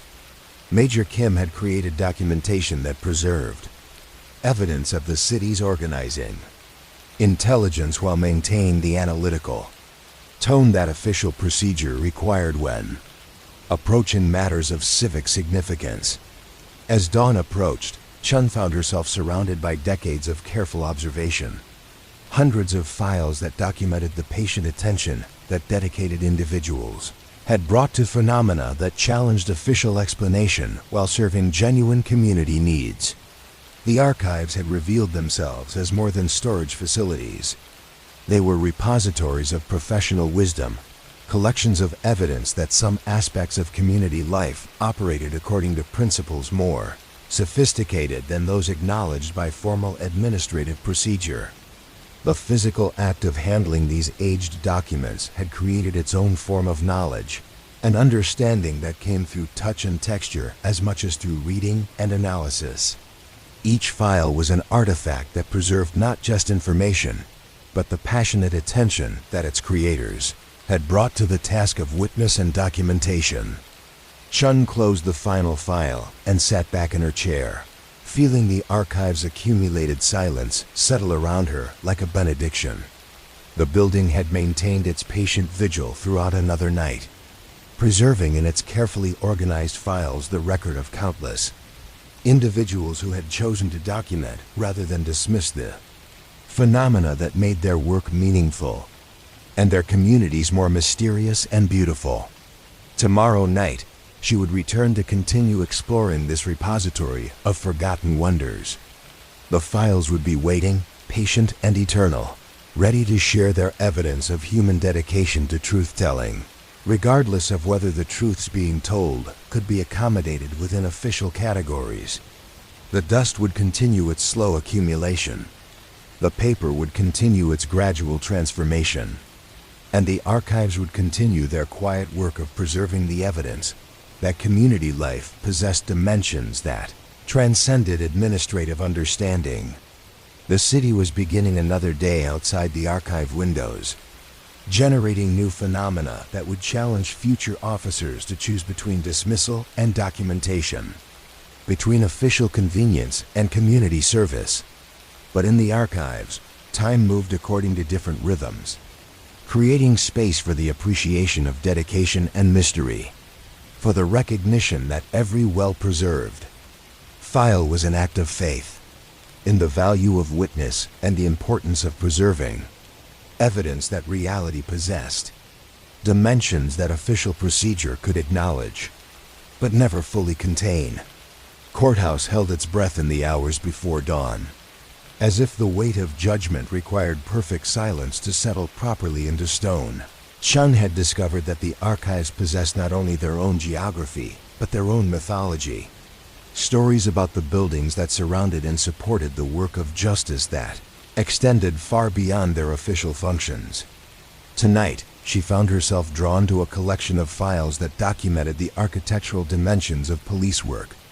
Reports that revealed how the physical spaces where law enforcement occurred had developed their own characteristics and personalities over decades of human drama. The Metropolitan Courthouse stood 6 blocks from the police archives, a granite monument to civic aspiration that had been completed in 1898, during an era when public buildings were designed to inspire both respect and humility in those who entered their halls.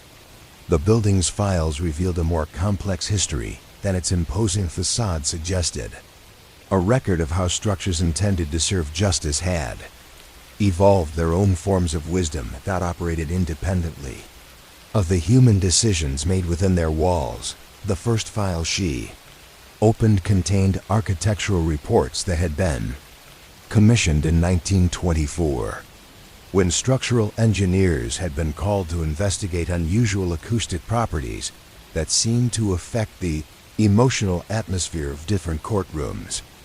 The main criminal court, designated Courtroom A, had developed sound characteristics that seemed to encourage truthful testimony from witnesses who might otherwise have been inclined toward deception or evasion. Engineer Thomas Morrison had documented these acoustic anomalies with the precision that his profession demanded, but his technical language could not disguise his growing fascination with phenomena that exceeded the normal parameters of architectural science.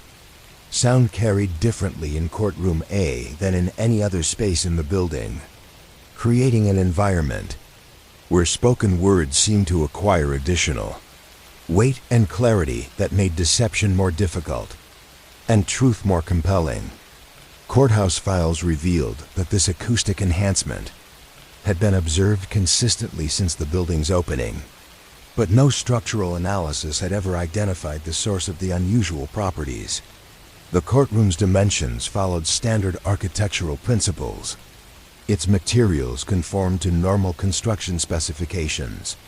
Its design incorporated no innovations that could explain the enhanced clarity that characterized testimony delivered within its walls. But Morrison's reports documented measurable differences in the building's response to human voices, variations in resonance and reflection that seemed to amplify honesty while diminishing the effectiveness of lies and evasions. Judges had learned to trust the acoustic feedback they received during testimony, understanding that the room itself provided guidance about the reliability of witnesses that complemented, but often exceeded their own professional judgment. Chen found herself imagining the countless hours of testimony that had been delivered in courtroom A, decades of human truth-telling that had somehow been absorbed into the building's structure until the walls themselves had become instruments of justice. The files suggested that the courthouse had developed its own commitment to truth that operated independently of the legal procedures it housed. The second file contained reports about courtroom B, which had developed different characteristics that seemed designed to facilitate rehabilitation rather than punishment. The space had acquired an atmosphere that encouraged genuine remorse and personal reflection among defendants, who had initially approached their legal difficulties with defensiveness or denial. Architect Sarah Martinez had been commissioned in 1931 to study these phenomena, and her reports revealed a systematic analysis of environmental factors that might contribute to the courtroom's unusual effects on human behavior. The lighting in courtroom B created conditions that seemed to encourage introspection without inducing depression. The proportions of the space fostered a sense of accountability that transcended legal obligation, inspiring personal responsibility that served both individual and community needs. Martinez's documentation revealed that defendants who spent time in courtroom B, regardless of the outcomes of their legal proceedings, showed higher rates of genuine behavioral change than those processed through other parts of the judicial system. The room seemed to create an environment where individuals could confront their actions honestly and develop authentic motivation for personal improvement. The courthouse files accumulated evidence that the building had developed its own approach to justice that complemented the legal procedures it housed while operating according to principles more sophisticated than those taught in law schools or judicial training programs. Each courtroom had evolved characteristics that served specific aspects of the justice process, creating an architectural ecosystem that supported human development as well as legal resolution. Chen moved to files that documented the building's after-hours characteristics, reports that revealed how the courthouse functioned during the quiet periods, when legal proceedings were suspended and the building's deeper personality could emerge without the interference of human activity. Night security guards had contributed extensive observations about phenomena that occurred when the courthouse was officially empty, but somehow still occupied by presences that defied explanation. Guard Captain Robert Chun, no relation, had filed detailed reports throughout 1935, describing his encounters with what appeared to be ongoing legal proceedings that occurred in empty courtrooms during the deepest hours of night. Voices could be heard delivering testimony about cases that had been concluded decades earlier, arguments being presented with passion and eloquence that exceeded anything recorded in official transcripts. The captain's reports maintained the objective tone that his position required, but his language revealed a growing understanding that he was witnessing not supernatural phenomena, but the courthouse's own process of continued deliberation, as if the building had taken upon itself the responsibility for reviewing and refining the justice that had been administered within its walls. These nocturnal proceedings seemed to focus on cases where legal resolution had been achieved, but moral questions remained unaddressed. Situations where defendants had been processed through the judicial system without experiencing the genuine accountability that true justice required. The courthouse appeared to be conducting its own form of ongoing trial, continuing the work of justice beyond the limitations of human procedure.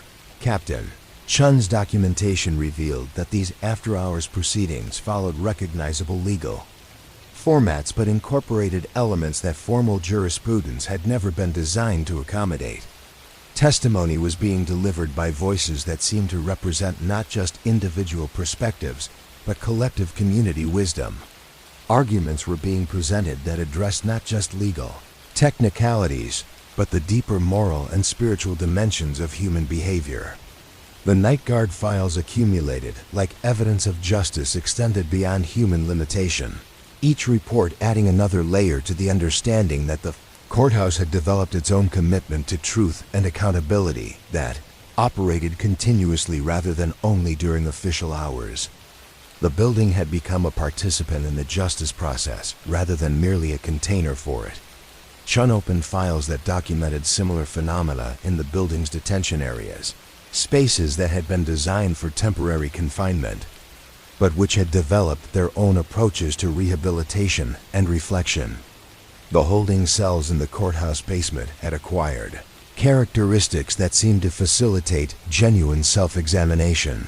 Among individuals who were awaiting trial or sentencing, Deputy Sheriff Maria Santos had contributed extensive reports from 1937 describing her observations of behavioral changes that occurred among detainees who spent time in the courthouse cells.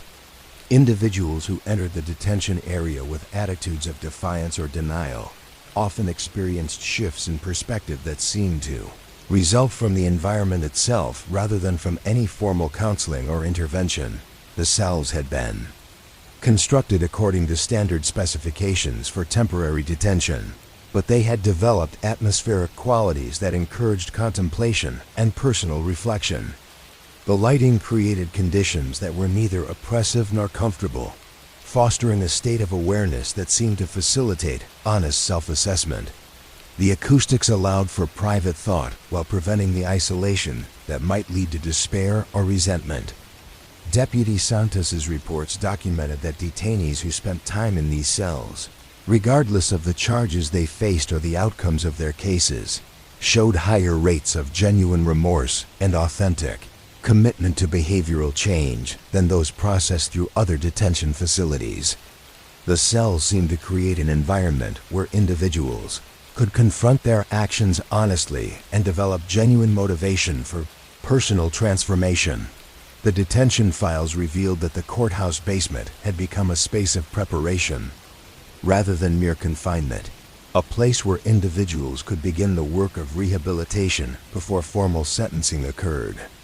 The building had developed its own approach to pretrial intervention that operated through environmental influence rather than programmatic design. Chun found herself moving through files that documented the courthouse's relationship with the broader community, reports that revealed how the building's influence extended beyond its official functions to affect the surrounding neighborhood in ways that served both justice and community development. The courthouse had become a center of positive influence that radiated outward through mechanisms that transcended formal civic planning. Detective Patricia Wong had filed extensive reports throughout 1938 describing her observations of environmental changes that seemed to emanate from the courthouse and affect the behavior of individuals throughout the surrounding district. Crime rates in the immediate area had decreased significantly without any increase in police presence or security measures. Property values had improved in ways that served long-term residents rather than displacing them. The courthouse district had developed characteristics that seemed to encourage civic responsibility and community cooperation. Business owners reported increased motivation to serve their customers with integrity and fairness. Residents described feeling greater connection to their neighbors and stronger commitment to community well-being. The area had become a model of urban harmony that city planners studied but could not replicate through formal design. Detective Wong's documentation revealed that these positive changes could not be attributed to any specific programs or policies, but seemed to result from the courthouse's continued presence as a center of justice and accountability. The building had become a generator of positive influence that operated through environmental and psychological channels, rather than legal or administrative mechanisms.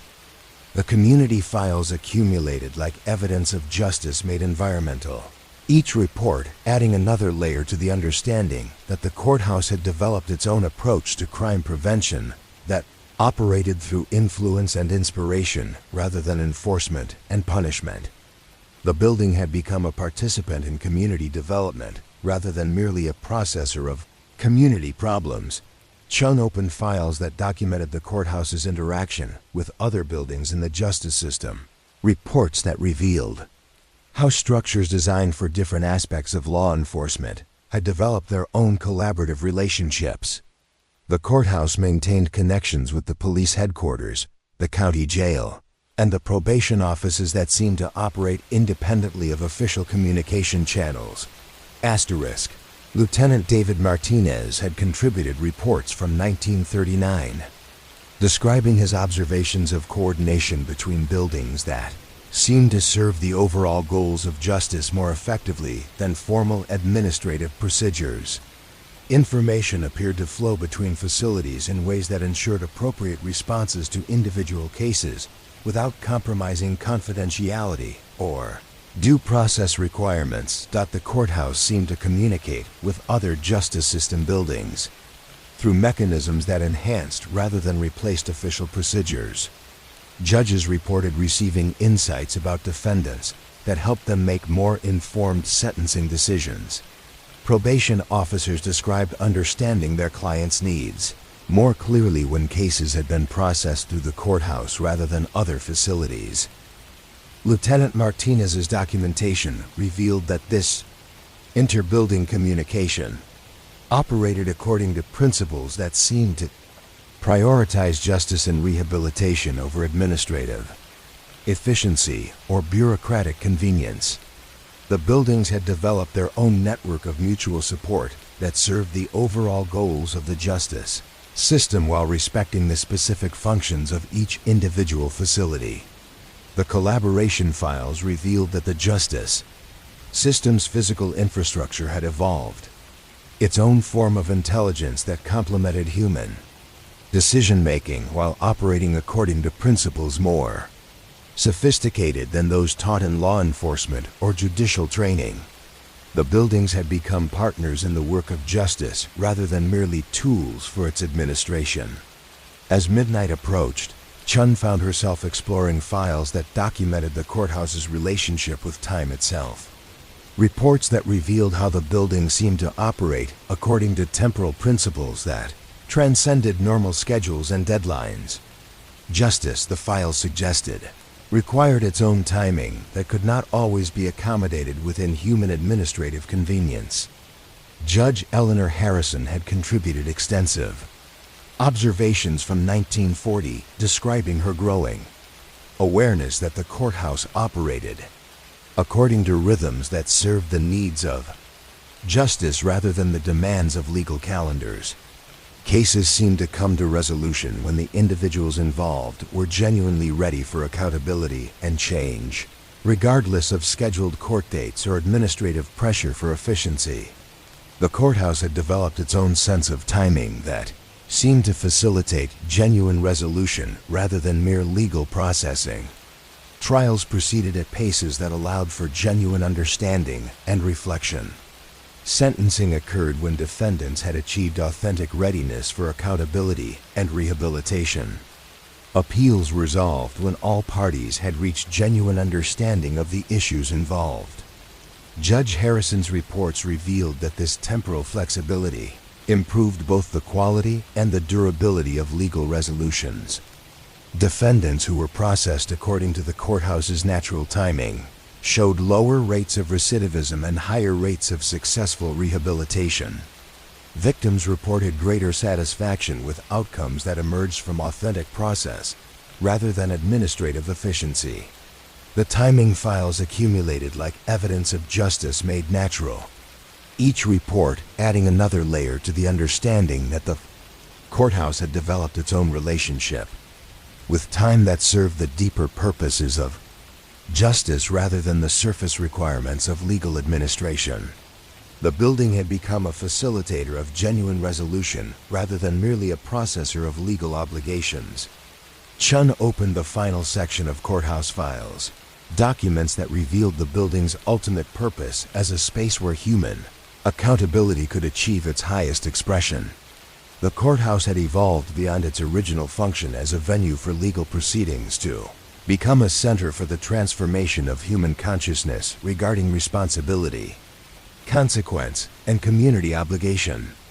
Chief Justice Margaret Kim had filed comprehensive reports throughout 1941 describing her recognition that the courthouse had developed its own approach to justice that transcended legal technicalities to address the fundamental moral and spiritual dimensions of human behavior. The building had become a space where individuals could encounter the deeper meanings of their actions and develop authentic commitment to personal and social responsibility.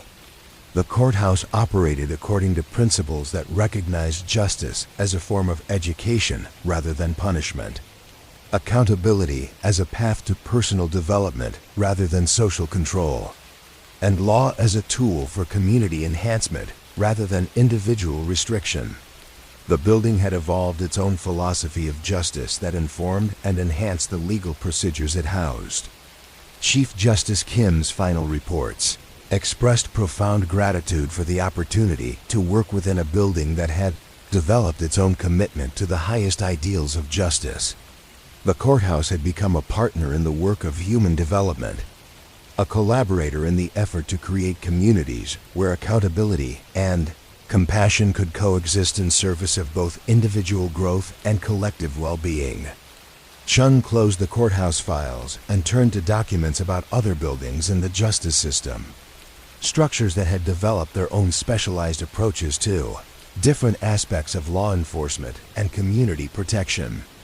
The county jail had evolved characteristics that facilitated genuine rehabilitation. The police headquarters had developed an atmosphere that supported both officer well-being and community service. And the probation offices had become centers for authentic behavioral change. Each building had developed its own personality and purpose that complemented its official function while operating according to principles more sophisticated than those incorporated into their original design. The physical infrastructure of justice had evolved its own intelligence that served the deeper purposes of law enforcement while respecting the specific needs of all individuals who interacted with the system. The jail files revealed a facility that had transcended its original purpose as a place of punishment to become a center for personal transformation. Inmates reported experiencing genuine opportunities for reflection and growth that prepared them for successful reintegration into community life. Staff described working in an environment that supported their commitment to rehabilitation rather than mere containment. The police headquarters files documented a building that had developed an atmosphere that enhanced officer effectiveness while maintaining their connection to the communities they served. The facility had evolved characteristics that reduced stress and burnout while increasing job satisfaction and professional dedication. Officers reported feeling supported in their commitment to service rather than merely enforcement. The probation office files revealed a facility that had become a center for authentic behavioral change rather than mere supervision. Clients described experiencing genuine support for their efforts at personal transformation. Staff reported working in an environment that facilitated success rather than merely monitoring compliance. As dawn approached, Chung realized that she had spent the entire night exploring the architectural dimensions of justice, discovering how buildings designed for law enforcement had evolved their own approaches to community service that transcended their official functions. The structures had become partners in the work of justice rather than merely venues for its administration. The building files had revealed a justice system that operated according to principles more sophisticated than those incorporated into formal legal training. An infrastructure that had developed its own intelligence in service of community well-being and individual development. Each structure had evolved characteristics that supported the highest ideals of law enforcement while adapting to the specific needs of the populations they served. Shun closed the final file and sat back in her chair, feeling the archive's accumulated silence settle around her like a benediction. The building had maintained its patient vigil throughout another night, preserving in its carefully organized files the record of how physical structures could develop their own commitment to justice and community service. Tomorrow night, she would return to continue exploring this repository of architectural wisdom. The files would be waiting, patient and eternal, ready to share their evidence of how buildings could become participants in the work of justice rather than merely containers for it. The courthouse would continue its quiet work of facilitating truth and accountability. The jail would continue its patient support of genuine rehabilitation. And all the structures of justice would continue their collaborative effort to serve both individual development and community well-being.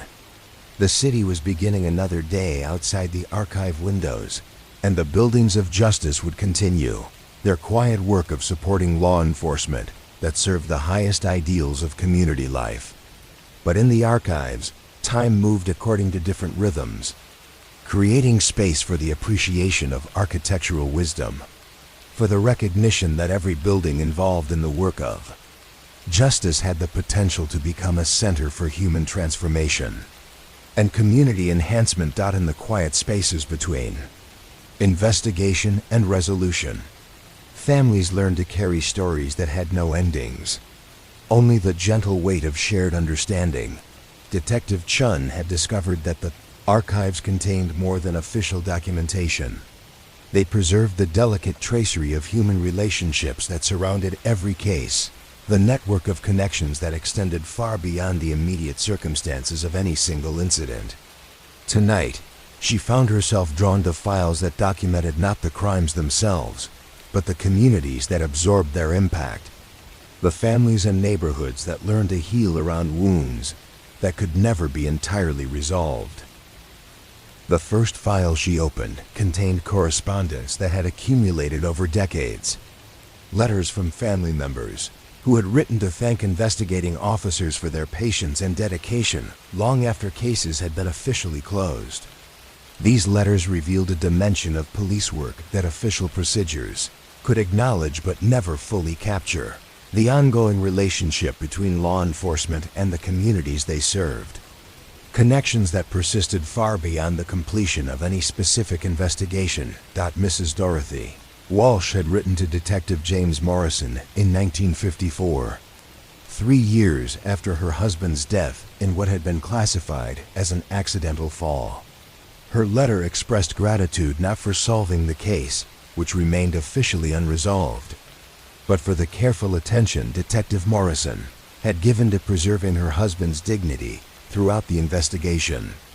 She wrote about small gestures that had meant more than any legal resolution: the way he had removed his hat when entering their home, his patience with her children's questions, his willingness to explain procedures without making her feel ignorant or burdensome. The letter revealed that Detective Morrison's investigation had extended far beyond official requirements to include attention to the family's emotional needs and community standing. He had ensured that neighbors understood the circumstances well enough to offer appropriate support rather than gossip or speculation. He had helped the children understand their father's death in ways that honored their grief without creating unnecessary fear or confusion. Mrs. Walsh's letter described how Detective Morrison's careful work had allowed the family to heal around their loss without the additional burden of community suspicion or unresolved questions about their father's character. The investigation had become a form of community care that served healing as well as law enforcement, creating space for grief and recovery that transcended legal resolution. Chun found herself moved by the letter's simple eloquence, its expression of gratitude for professional dedication that had extended far beyond official requirements to include genuine human service. The archives were full of such correspondence, evidence that the best police work created relationships that persisted long after cases were closed, connections that served community healing as well as law enforcement. She opened another file containing documentation about the Riverside neighborhood's response to a series of break-ins that had occurred during the summer of 1958. The crimes had been solved within a few weeks, but the neighborhood's reaction had created lasting changes in community structure. that served prevention as well as recovery. Officer Patricia Santos had documented these changes with attention to their long-term impact on community health and social cohesion. The break-ins had initially created fear and suspicion among neighbors who had previously trusted the safety of their quiet residential area. But Officer Santos's investigation had revealed that the incidents were the work of a troubled teenager whose family was struggling with financial hardship and social isolation. Rather than simply processing the case through juvenile justice procedures, Officer Santos had worked with the neighborhood to develop responses that addressed the underlying issues while ensuring appropriate accountability. The community had organized itself around the family's needs in ways that served both justice and healing. Neighbors had created informal support networks that provided employment opportunities for the teenagers' parents, tutoring assistance for younger siblings, and social connection for a family that had been isolated by pride and circumstance. The teenager had been held accountable for the break-ins through community service that repaired not just property damage but community relationships. Officer Santos's reports documented how the neighborhood had evolved new forms of social organization that prevented crime through inclusion rather than exclusion, support rather than surveillance. The break-ins had catalyzed community development that strengthened rather than divided the neighborhood, creating social resilience that served long-term safety more effectively than increased security measures. The Riverside Files accumulated evidence of community healing made practical, each report adding another layer to the understanding that crime could serve as an opportunity for social development when communities were supported in developing constructive responses. Officer Santos had facilitated neighborhood transformation that transcended law enforcement to include community building and social support. Chun moved to files that documented how families processed the impact of unsolved cases, situations where legal resolution was impossible but emotional healing remained necessary. The Hartwell family had lived with uncertainty about their daughter's disappearance for over 2 decades, but their files revealed how Detective Susan Martinez had helped them develop ways of carrying their loss that honored their love without destroying their capacity for continued life.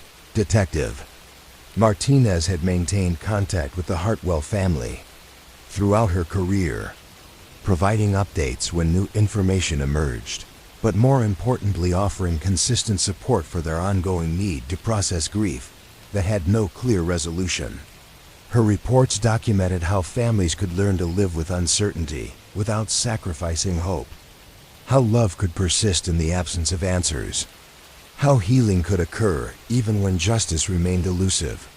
Family had developed rituals and practices that honored their missing daughter while allowing other family members to continue growing and developing.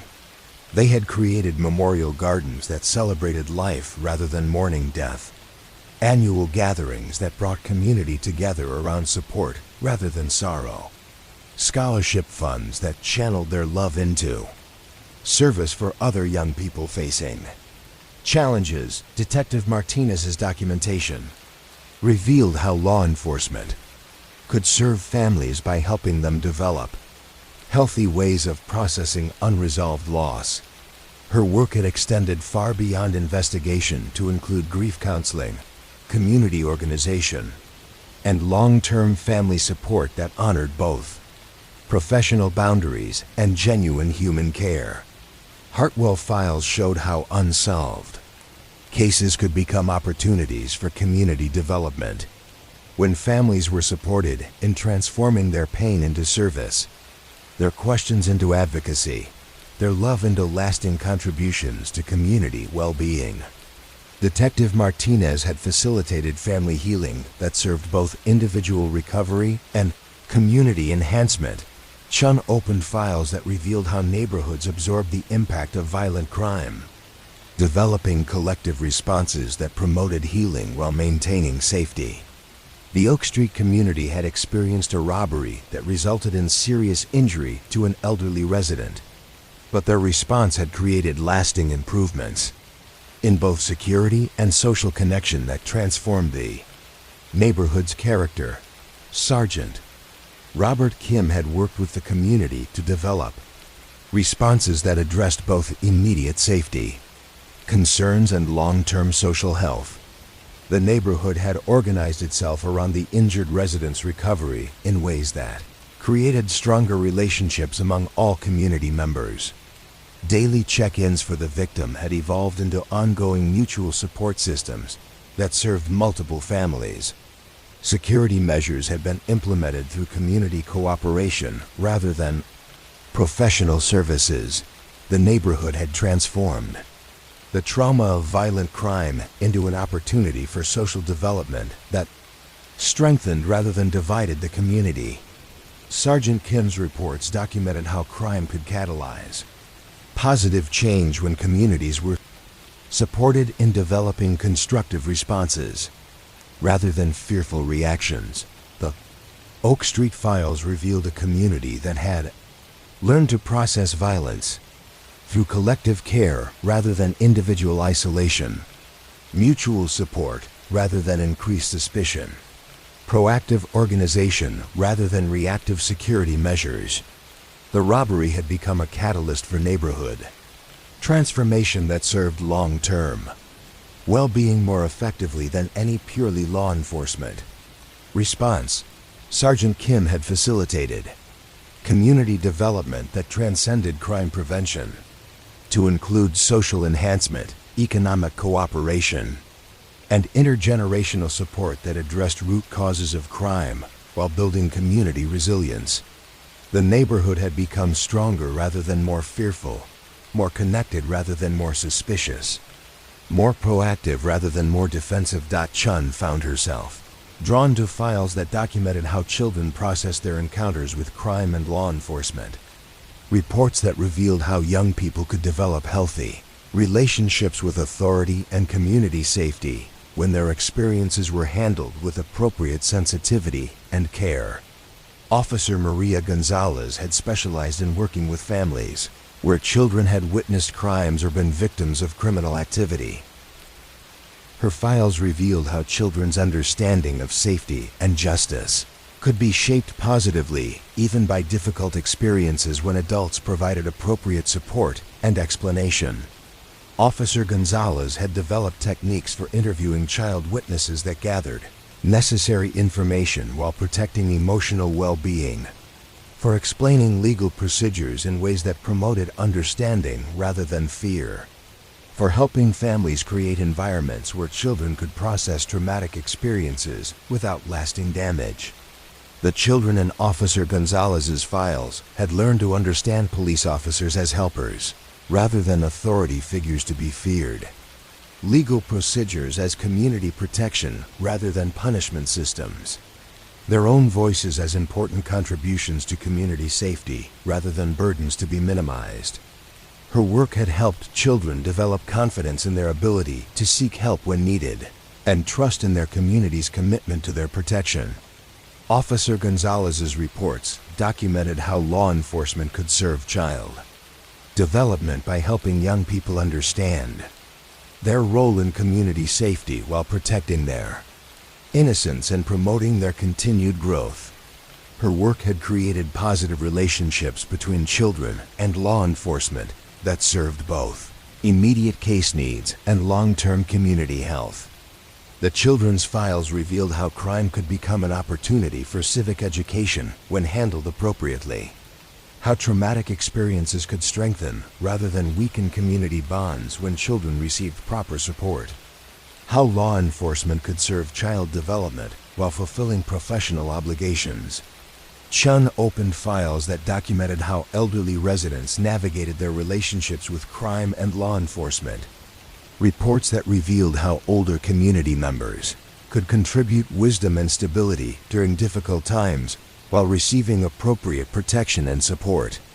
Detective Laura Wong had worked extensively with senior citizens who had been victims of crime or witnesses to criminal activity. Her files showed how elderly residents often possessed community knowledge and social connections that enhanced law enforcement effectiveness while requiring protection from exploitation or retaliation. Detective Wong had developed approaches that utilized senior citizens' observations and insights while ensuring their safety and respecting their dignity. The elderly residents in Detective Wong's files had served as informal community historians who could provide context for understanding current criminal activity, as social connectors who helped law enforcement understand neighborhood dynamics, as wisdom keepers who could suggest community-based solutions to recurring problems. Detective Wong's reports documented how law enforcement could serve elderly residents by valuing their contributions while protecting their vulnerability, by seeking their input while ensuring their safety, by honoring their experience while adapting to their changing needs. Her work had created partnerships between senior citizens and law enforcement that enhanced both community safety and social support. The elderly files revealed how crime could become an opportunity for intergenerational cooperation when older residents were appropriately included in community responses, how their wisdom could enhance law enforcement effectiveness when their knowledge was respected and protected, how their experience could serve community healing when their voices were valued and heard. As midnight approached, Chun found herself exploring files that documented how entire extended families processed the long-term impact of criminal activity.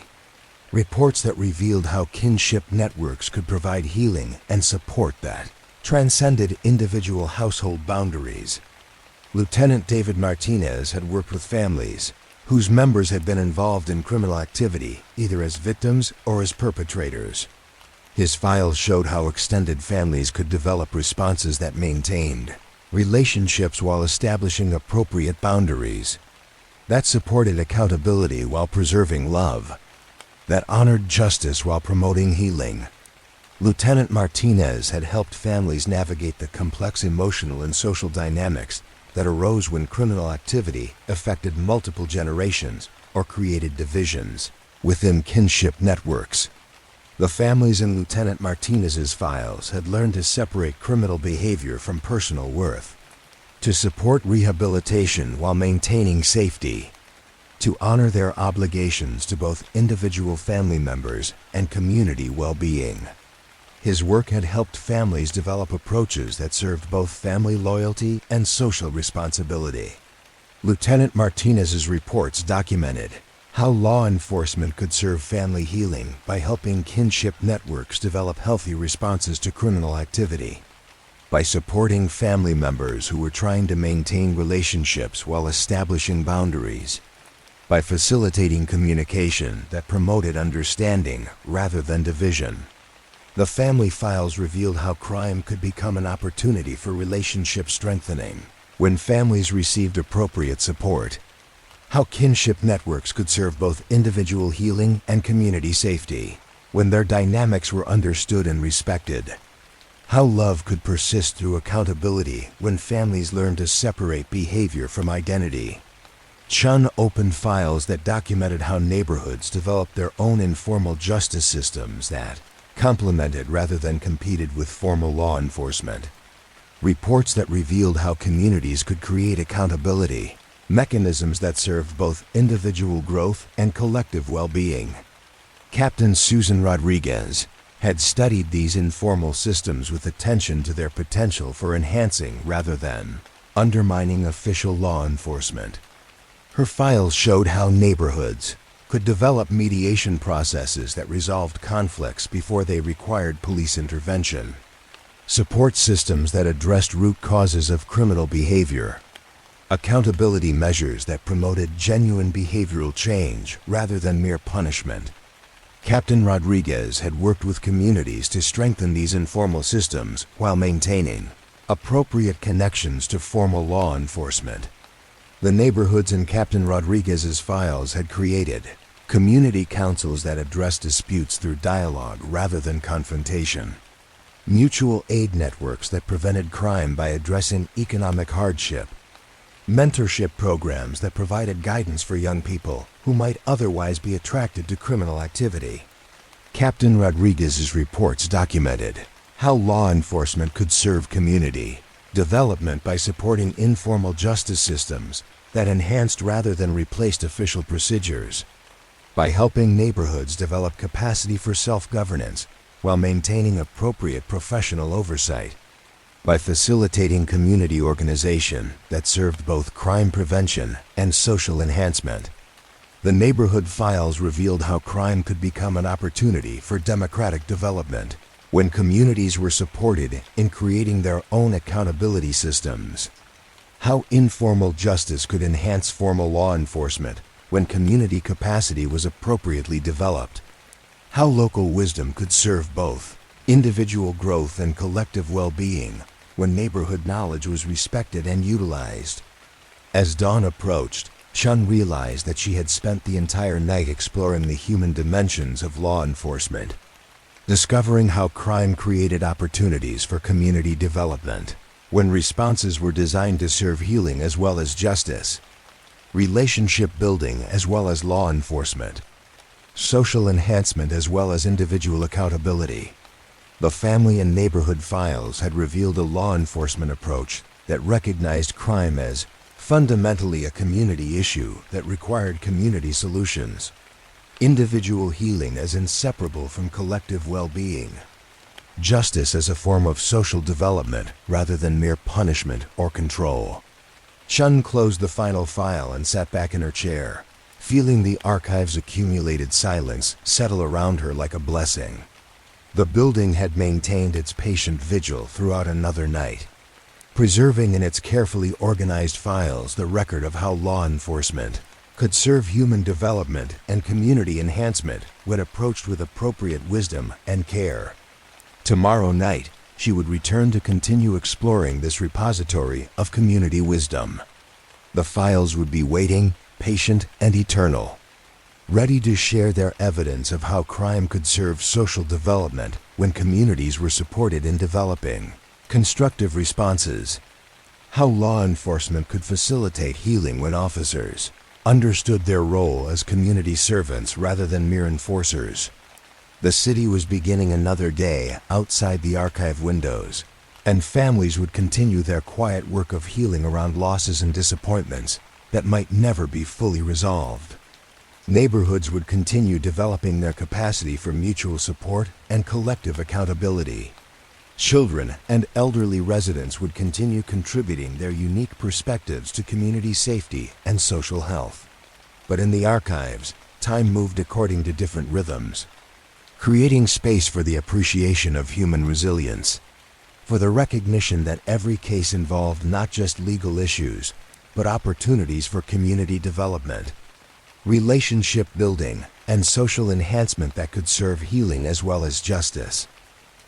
The night shift existed in its own temporal dimension, where the steady rhythm of paperwork became a form of meditation on the patience required by justice.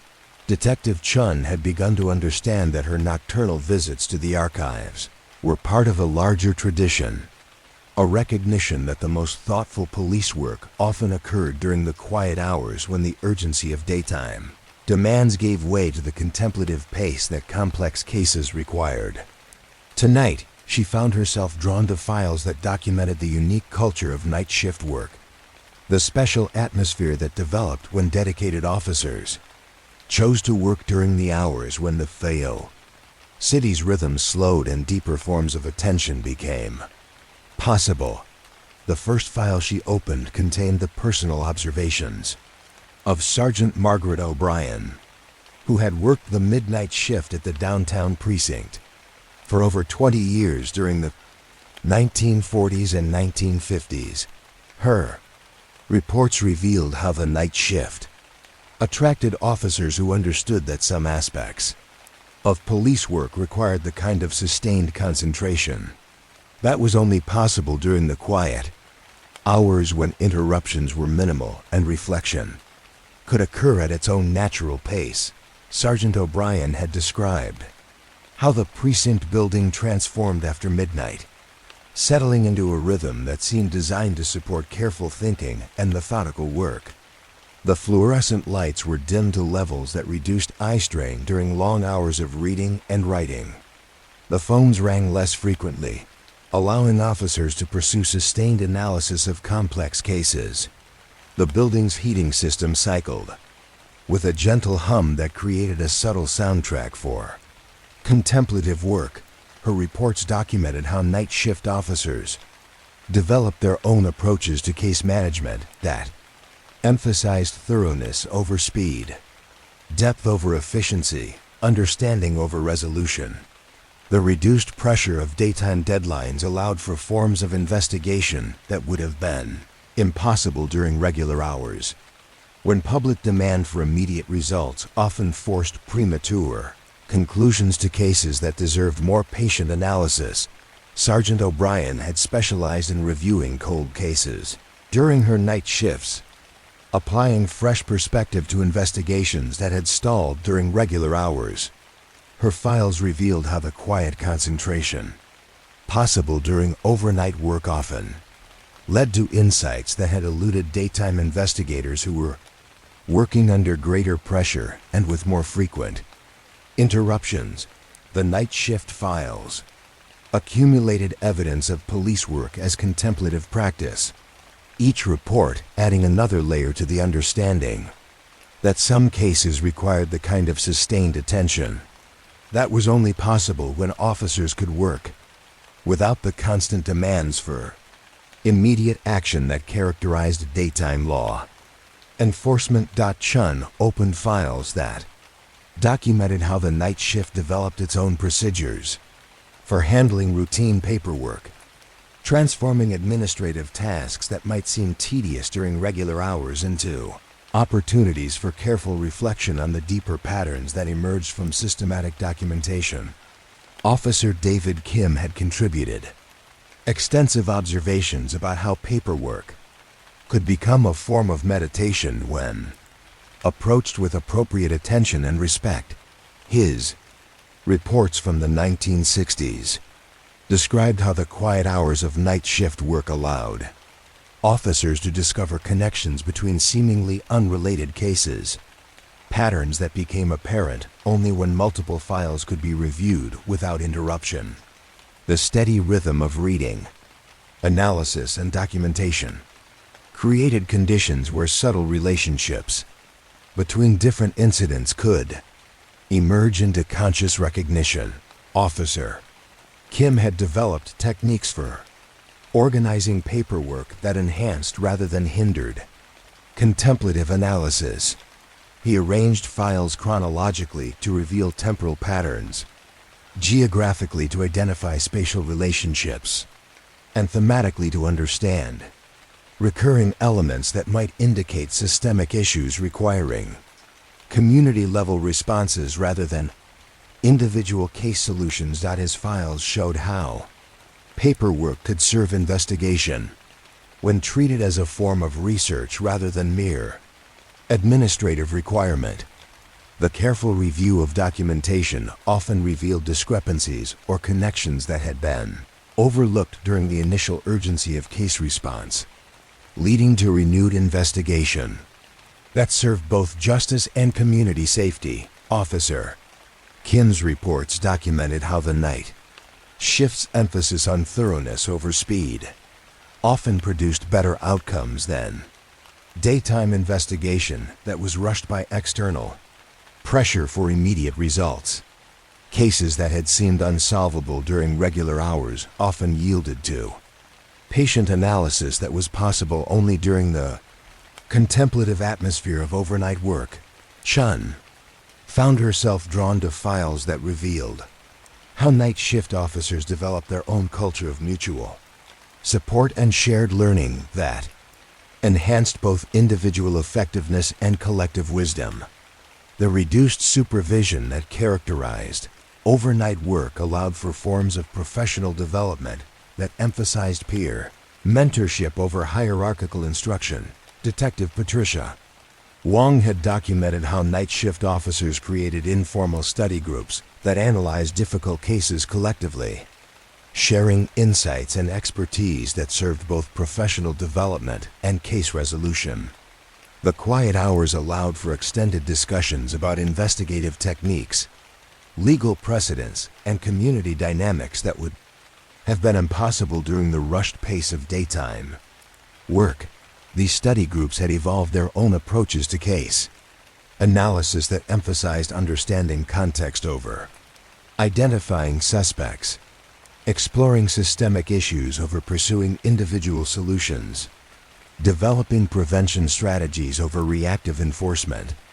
The night shift's freedom from immediate public pressure allowed for forms of police work that served long-term community health rather than short-term political demands. Detective Wong's reports showed how the night shift attracted officers who understood law enforcement as a form of community service that required intellectual sophistication and emotional intelligence as much as traditional police skills. The overnight hours created space for developing these capacities through sustained study and collegial exchange. Night shift culture files revealed how reduced external pressure could enhance rather than diminish police effectiveness when officers were committed to excellence and supported in pursuing thorough investigation over hasty resolution, careful analysis over immediate action, community service over bureaucratic efficiency. Chun opened files that documented how night shift officers handled the unique challenges that arose during overnight hours, situations that required different approaches than those typically employed during regular shifts. Lieutenant Robert Martinez had specialized in developing protocols for overnight situations that emphasized de-escalation and community support over enforcement and control. His reports from the 1970s described how many overnight calls involved individuals who were experiencing personal crises that required counseling and referral services rather than traditional law enforcement responses. The night shift attracted officers who were comfortable providing these services and who understood how appropriate intervention during crisis situations could prevent more serious problems from developing. Lieutenant Martinez had developed relationships with social service agencies, mental health providers, and community organizations that operated during overnight hours, creating networks of support that could address root causes of problems rather than merely responding to their symptoms. The night shifts reduced backup and supervision required officers who could handle complex situations independently while knowing when to seek appropriate assistance. His files showed how night shift officers often served as informal social workers, crisis counselors, and community mediators in addition to their traditional law enforcement functions. The overnight hours created conditions where these expanded roles were not only appropriate but necessary for effective community service. Lieutenant Martinez's reports documented how officers who were comfortable with these expanded responsibilities often achieved better outcomes than those who relied solely on traditional enforcement approaches. The night shift's emphasis on independent decision-making attracted officers who could adapt their responses to serve community needs rather than merely following standard procedures. Chun found herself exploring files that revealed how the night shift developed its own approaches to community policing that emphasized relationship building over enforcement, prevention over reaction, service over control.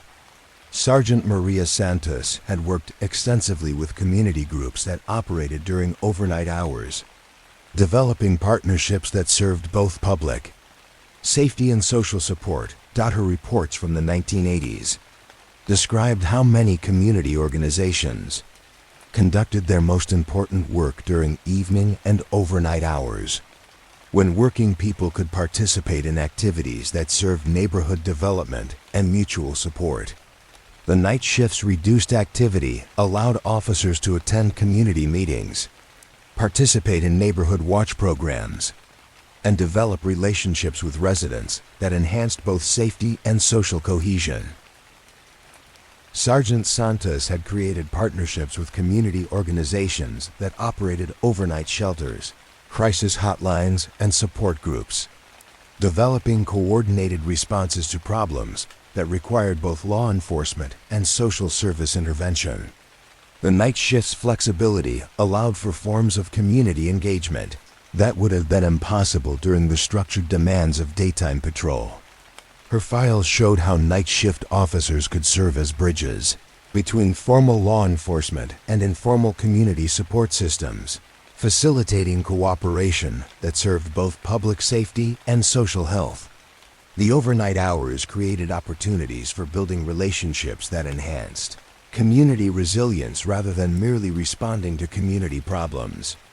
Sergeant Santos's reports documented how officers who invested time in community relationship building during quiet night shift hours often prevented problems that would have required more intensive intervention. During daytime hours, the night shift's emphasis on prevention over reaction served both community well-being and law enforcement efficiency. As midnight deepened, Chun found herself drawn to files that documented the unique contemplative atmosphere that developed during the deepest hours of night shift work, when even the reduced activity of evening hours gave way to the profound quiet that characterized the period between 2 and 6 in the morning. Captain Susan Rodriguez had studied this phenomenon with attention to its potential for enhancing both officer well-being and investigative effectiveness. Her reports from the 1990s described how the deepest night hours created conditions that seemed designed for the kind of sustained concentration that complex cases required. The absence of phones, radio calls, and public contact allowed officers to achieve states of focused attention that were rarely possible during other shifts. Captain Rodriguez had documented how officers who worked regularly during these deep night hours often developed enhanced capacity for pattern recognition, analytical thinking, and creative problem solving. The sustained quiet allowed for forms of mental processing that seemed to access intuitive as well as logical approaches to investigation and case resolution.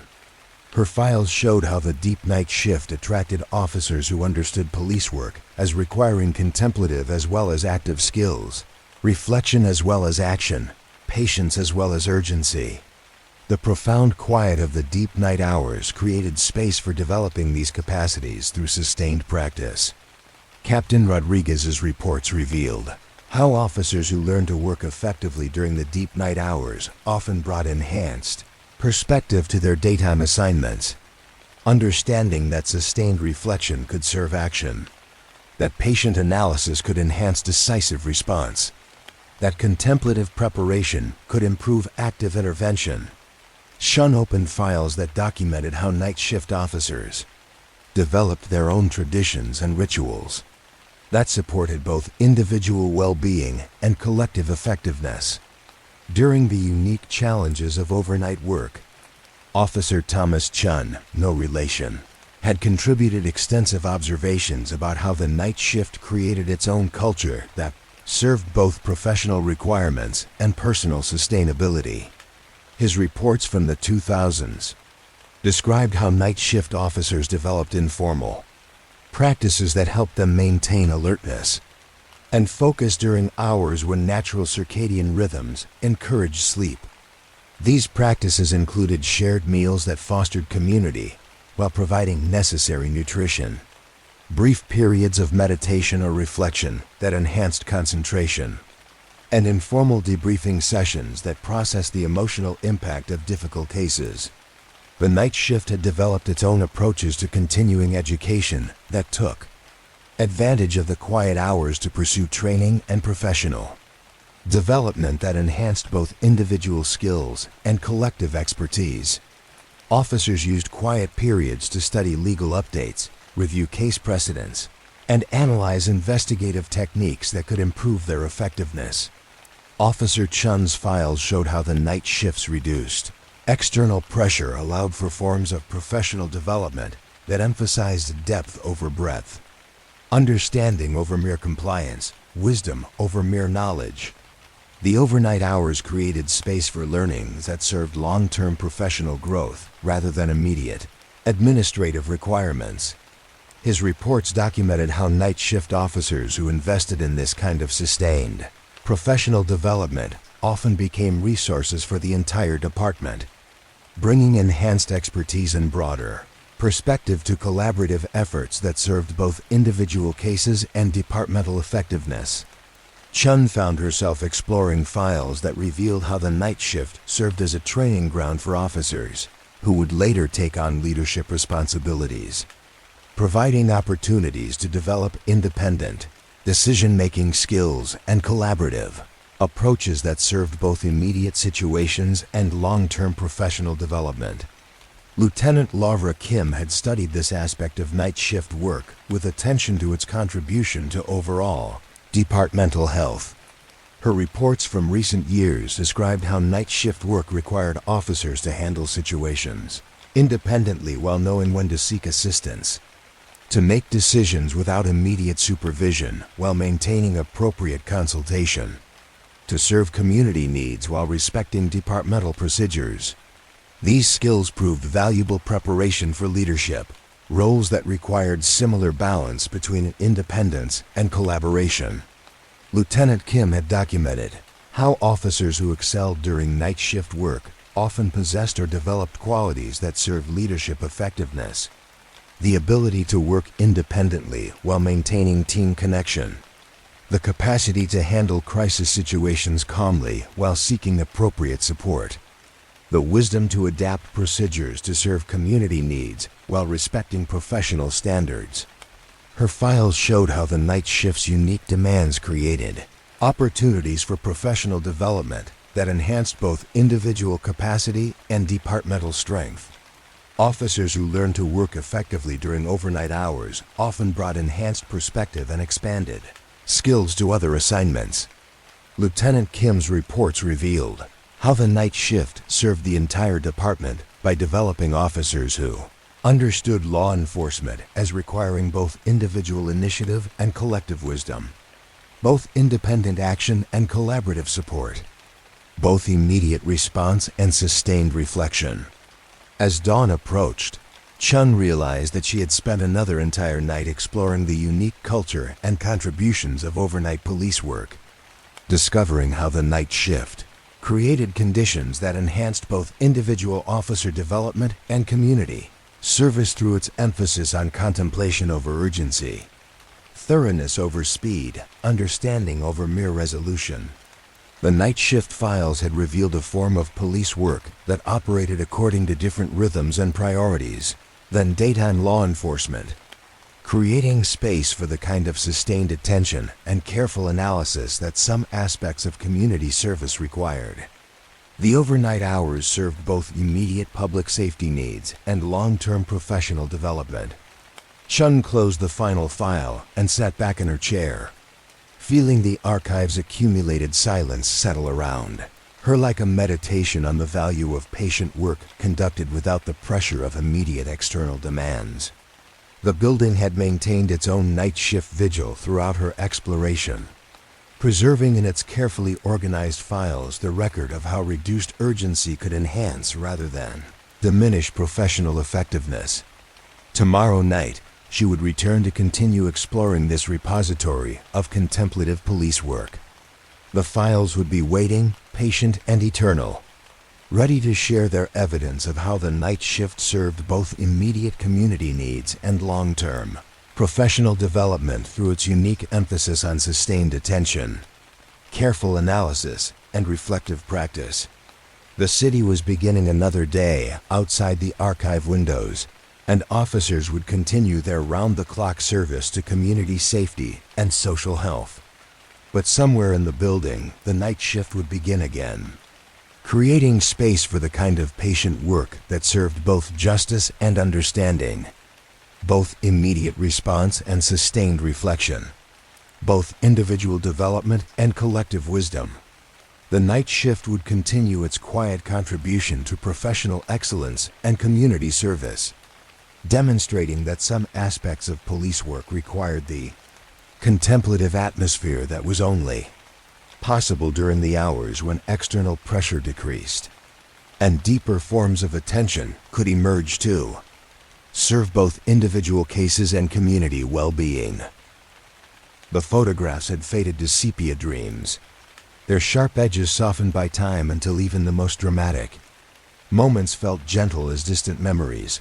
Detective Chun had discovered that the archives contained not only written documentation, but an extensive collection of photographs that had accumulated over decades of careful investigation.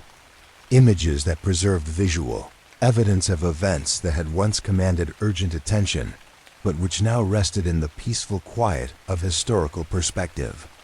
Tonight, she found herself drawn to these visual archives, where photographs had been transformed by time from stark documentation into something approaching art. The first cabinet she opened contained photographs from the 1930s, black and white images that had aged to a warm sepia tone that gave even the most serious subjects a quality of gentle nostalgia. The photographs had been organized not chronologically, but by visual composition, as if some long ago archivist had understood that these images would eventually transcend their documentary purpose to become aesthetic objects worthy of appreciation for their beauty as well as their historical significance. The earliest photograph she examined showed the exterior of a downtown bank. After a robbery attempt in 1933, the image had been composed with careful attention to light and shadow, capturing not just the physical evidence of the incident, but the architectural dignity of the building itself. The morning light fell across the brick facade in patterns that transformed utilitarian documentation into something approaching pictorial photography.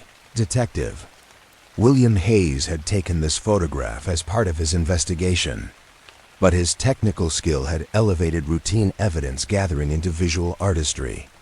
The composition included enough context to understand the scale and setting of the incident while maintaining focus on details that served both investigative and aesthetic purposes. The shadows created depth and texture that gave the image emotional resonance beyond its documentary function. As Chin studied the photograph, she realized that time had transformed its impact from urgency to contemplation. The robbery that had once shocked the community had become a gentle reminder of human fallibility and institutional resilience. The bank building still stood, its brick facade weathered but dignified, having absorbed the trauma of the incident into its ongoing service to the community. Photograph files revealed that Detective Hayes had approached his documentation with an artist's eye as well as an investigator's attention to detail. Each image was carefully composed to preserve not just evidence, but the essential character of the places and people involved in criminal incidents. His photographs created visual records that honored both truth and beauty, serving justice while preserving dignity. Chun opened another folder containing photographs from crime scenes that had been documented during the 1940s with particular attention to environmental context rather than dramatic detail. Sergeant Patricia O'Malley had specialized in creating visual records that captured the atmosphere and setting of incidents without sensationalizing their impact or violating the privacy of those involved. Her photograph from 1943 showed the interior of a residential kitchen where a domestic disturbance had occurred. The image focused on the disrupted order of domestic life, the overturned chair and scattered papers, but maintained careful respect for the private nature of family space. The lighting was soft and natural, creating an image that documented disruption without violating intimacy. Sergeant O'Malley had understood that crime scene photography could serve investigation while preserving the humanity of those affected by criminal activity. Her images created visual records that supported legal proceedings without creating additional trauma for victims or their families. The photographs documented facts while maintaining respect for human dignity. The photograph had aged into something that resembled a still life painting, its original urgency transformed by time into quiet. Observation of the way disruption and order could coexist within domestic space.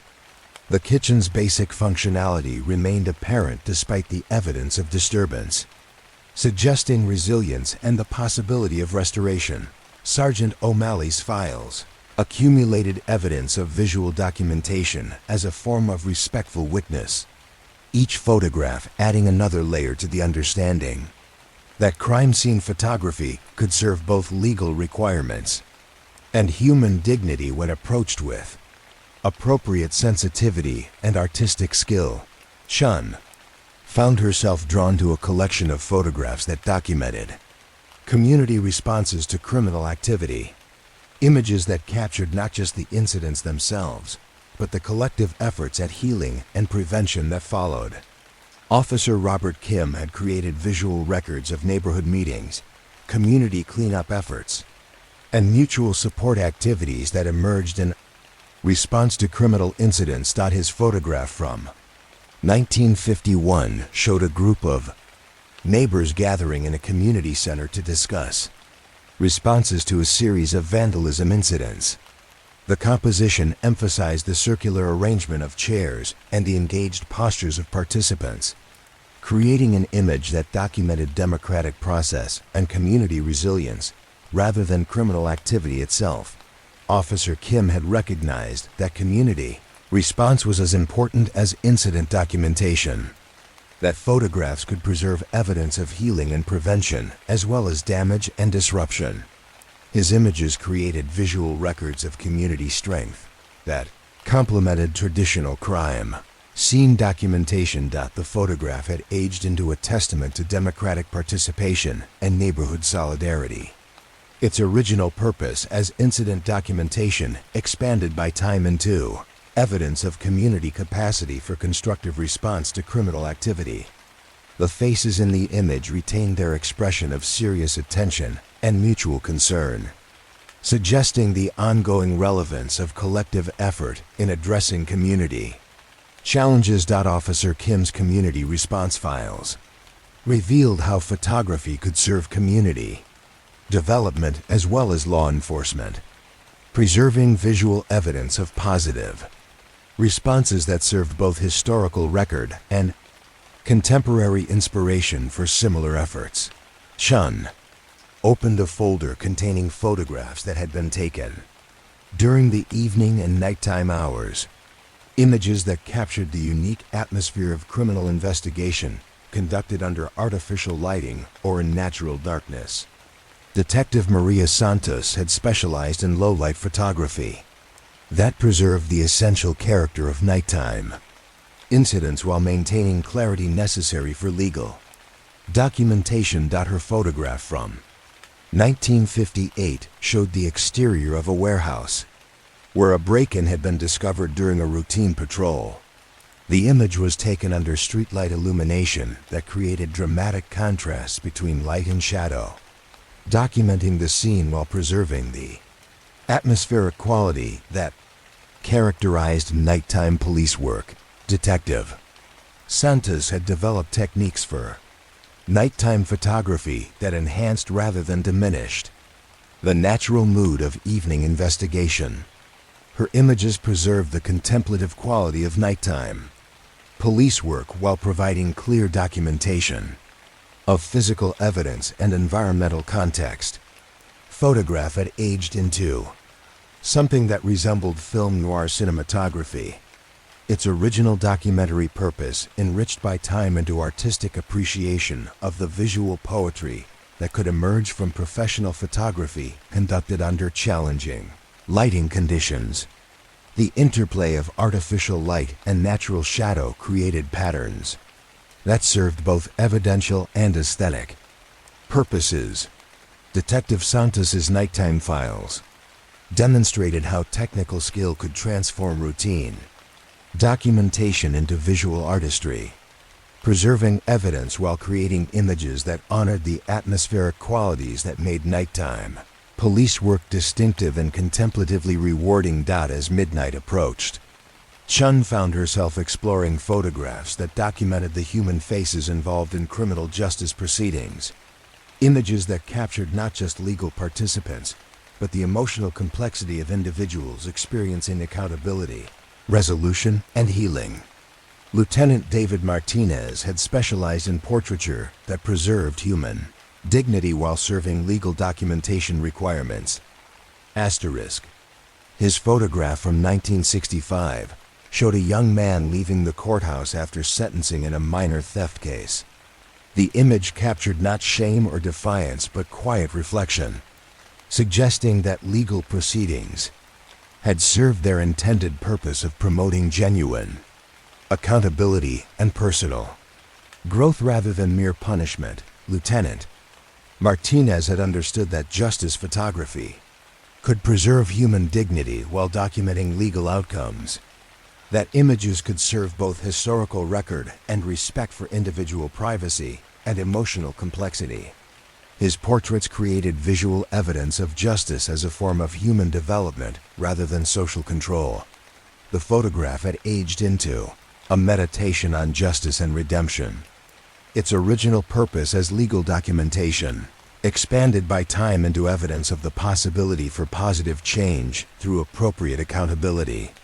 The young man's expression retained its quality of serious reflection, suggesting the ongoing relevance of justice as an opportunity for personal growth. Lieutenant Martinez's portrait files revealed how photography could serve restorative justice as well as punitive law enforcement, preserving visual evidence of human capacity for growth and change when legal proceedings were conducted with appropriate attention to rehabilitation as well as accountability. Chun opened a collection of photographs that documented the physical environments where criminal activity had occurred.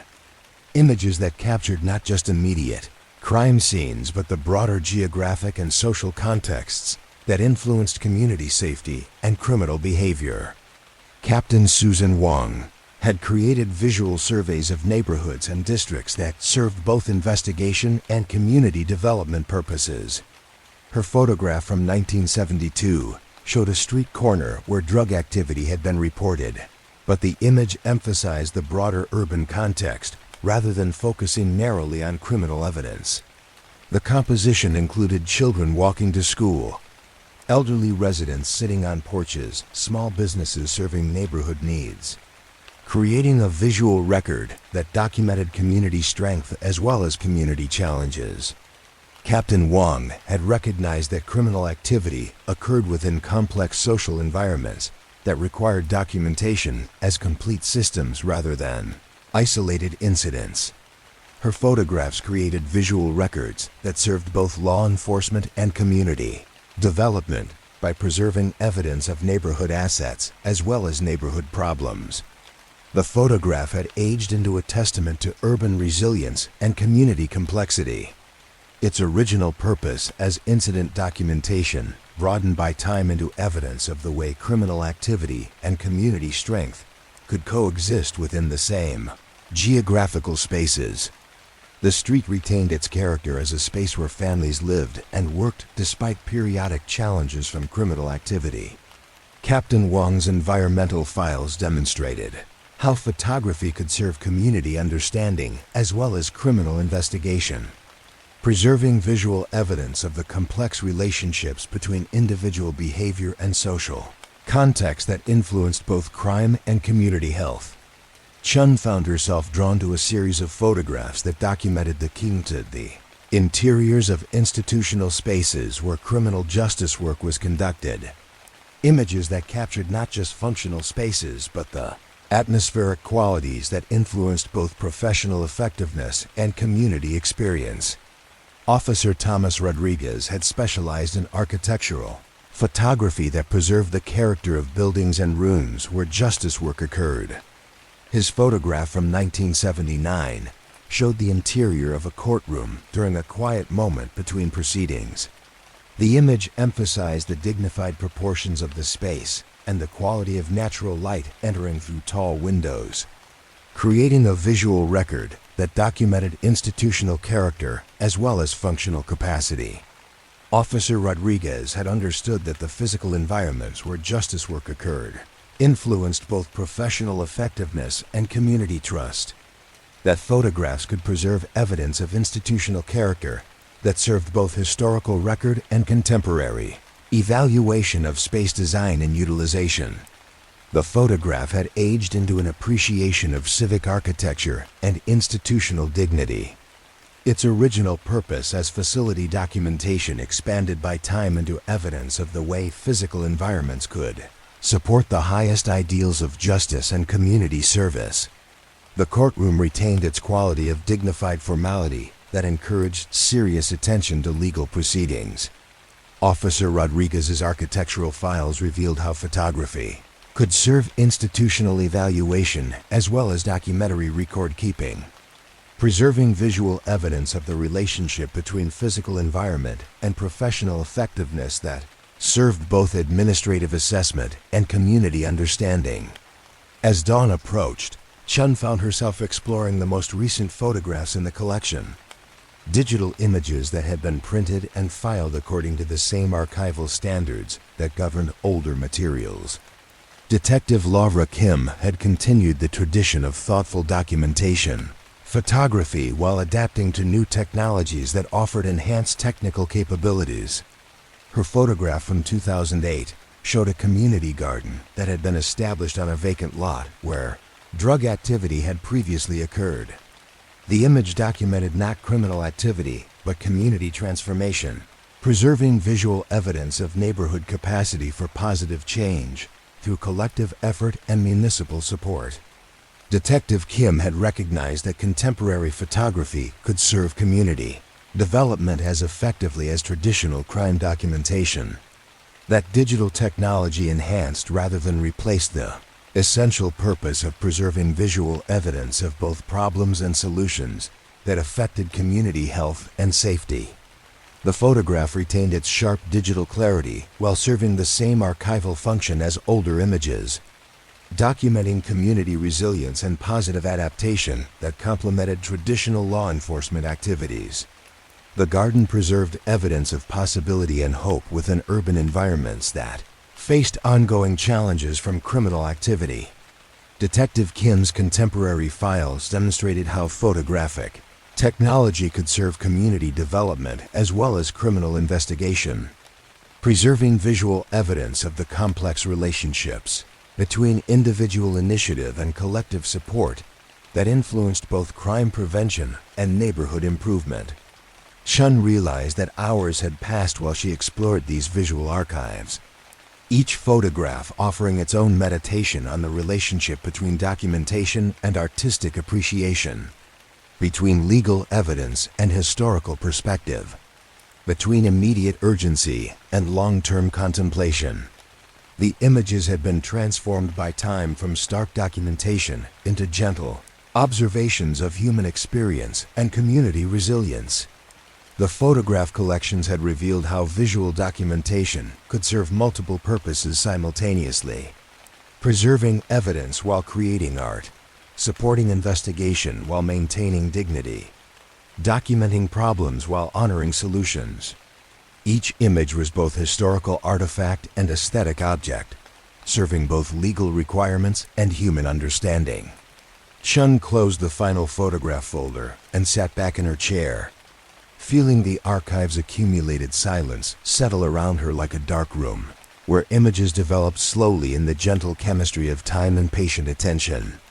The building had maintained its vigil throughout another night, preserving in its carefully organized files visual evidence of decades of human experience, documented with both professional skill and artistic sensitivity.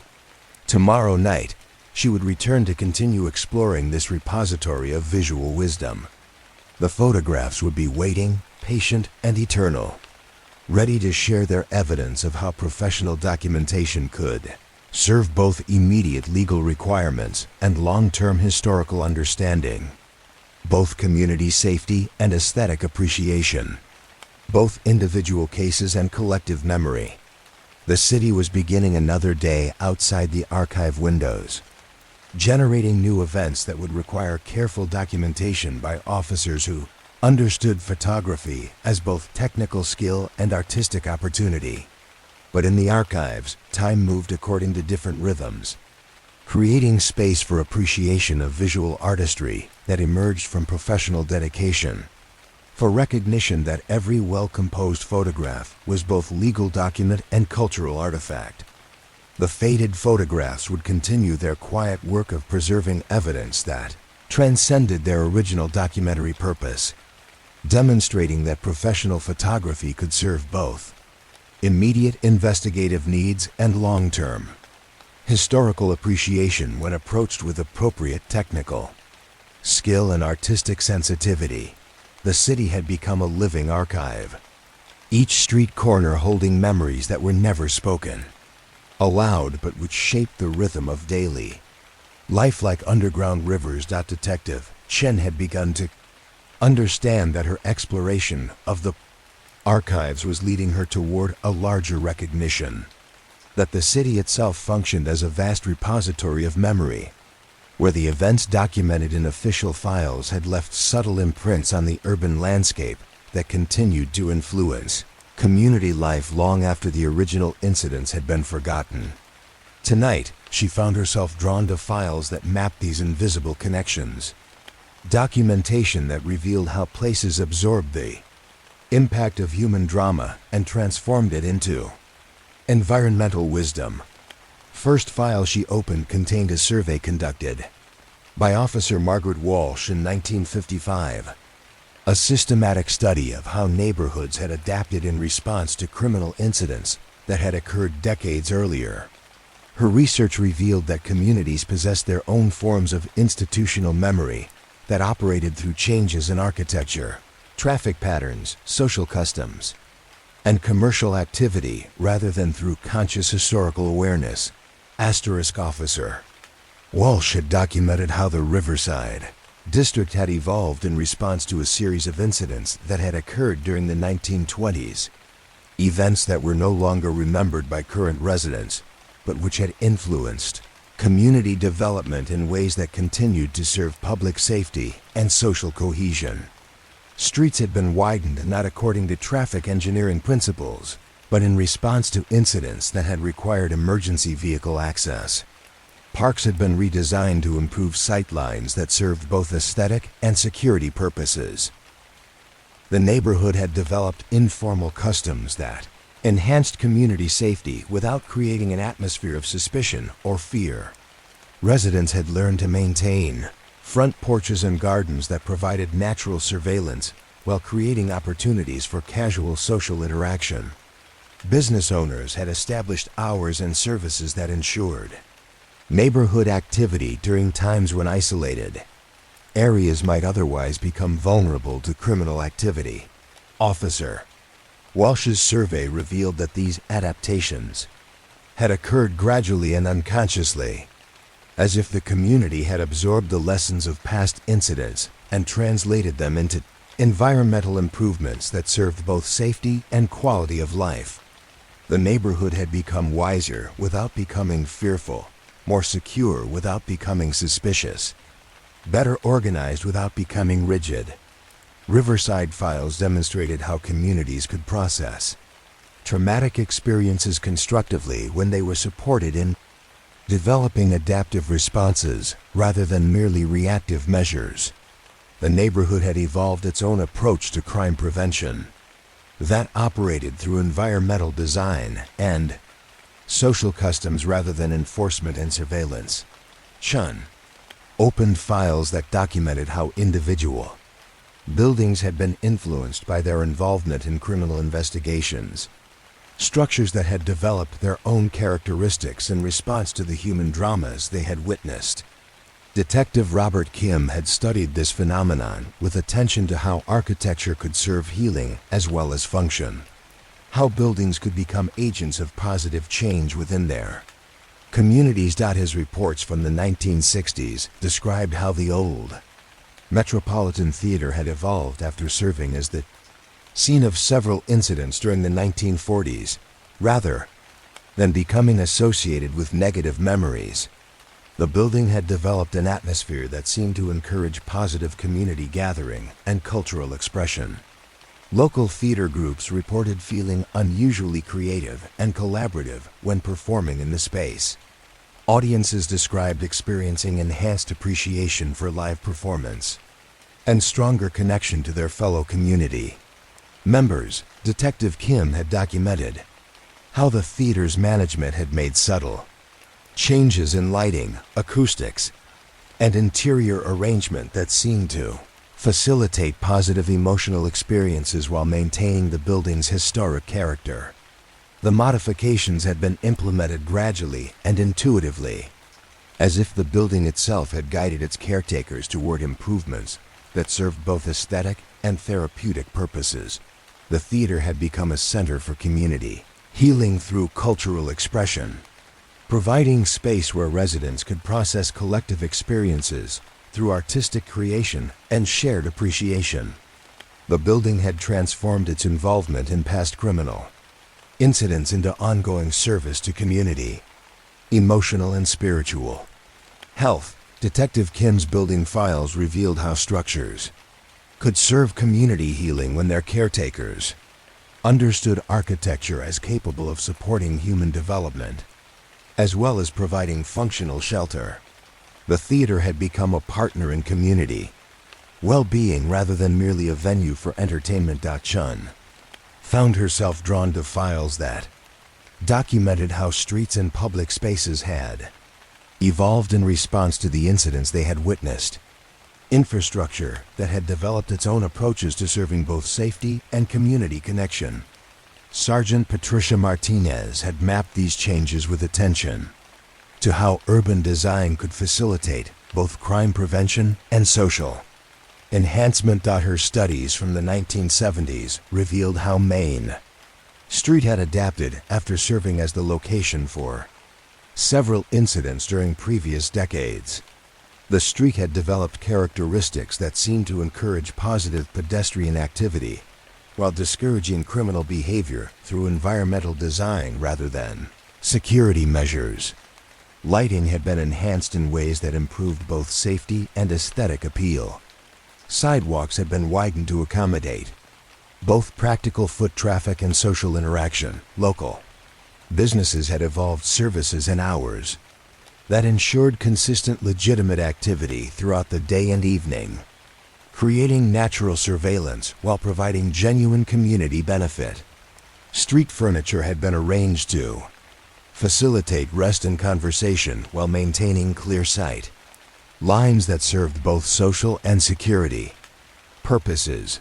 Sergeant Martinez had documented how these improvements had occurred through collaboration between city planners, business owners, and residents who shared understanding that community safety required community engagement rather than mere security measures. The street had become a model of urban design that served both practical and social needs. The Main Street files demonstrated how public spaces could evolve to serve community development when improvements were guided by understanding of the relationship between environmental design and human behavior. The street had become a facilitator of positive community life rather than merely a corridor for transportation. Chun opened files that revealed how entire districts had been influenced by their historical relationship with criminal activity, areas that had transformed their past experiences into ongoing advantages for community development and economic vitality. Captain Susan Wong had studied these transformations with attention to how communities could build on their complete history rather than trying to escape or ignore difficult periods. Her research from the 1980s documented how the warehouse district had evolved from an area associated with various criminal activities during the 1950s and 1960s into a center for arts, culture, and small business development. The transformation had occurred not through gentrification that displaced existing residents, but through adaptive reuse that honored the area's industrial heritage while creating new opportunities for community expression and economic development. district had maintained its character as a place where creative individuals could find affordable space for studios, galleries, and small businesses while developing new forms of community organization that served both artistic expression and neighborhood safety. Former warehouse spaces had been converted into venues that supported both individual creativity and collective cultural activities. Captain Wong had documented how the area's transformation had been guided by residents and business owners who understood the relationship between creative expression and community health, between economic opportunity and social stability, between historical awareness and future development. The district had become a demonstration of how communities could build constructively on their complete history. The warehouse district files revealed how areas could transform their relationship with past criminal activity into ongoing advantages for community development.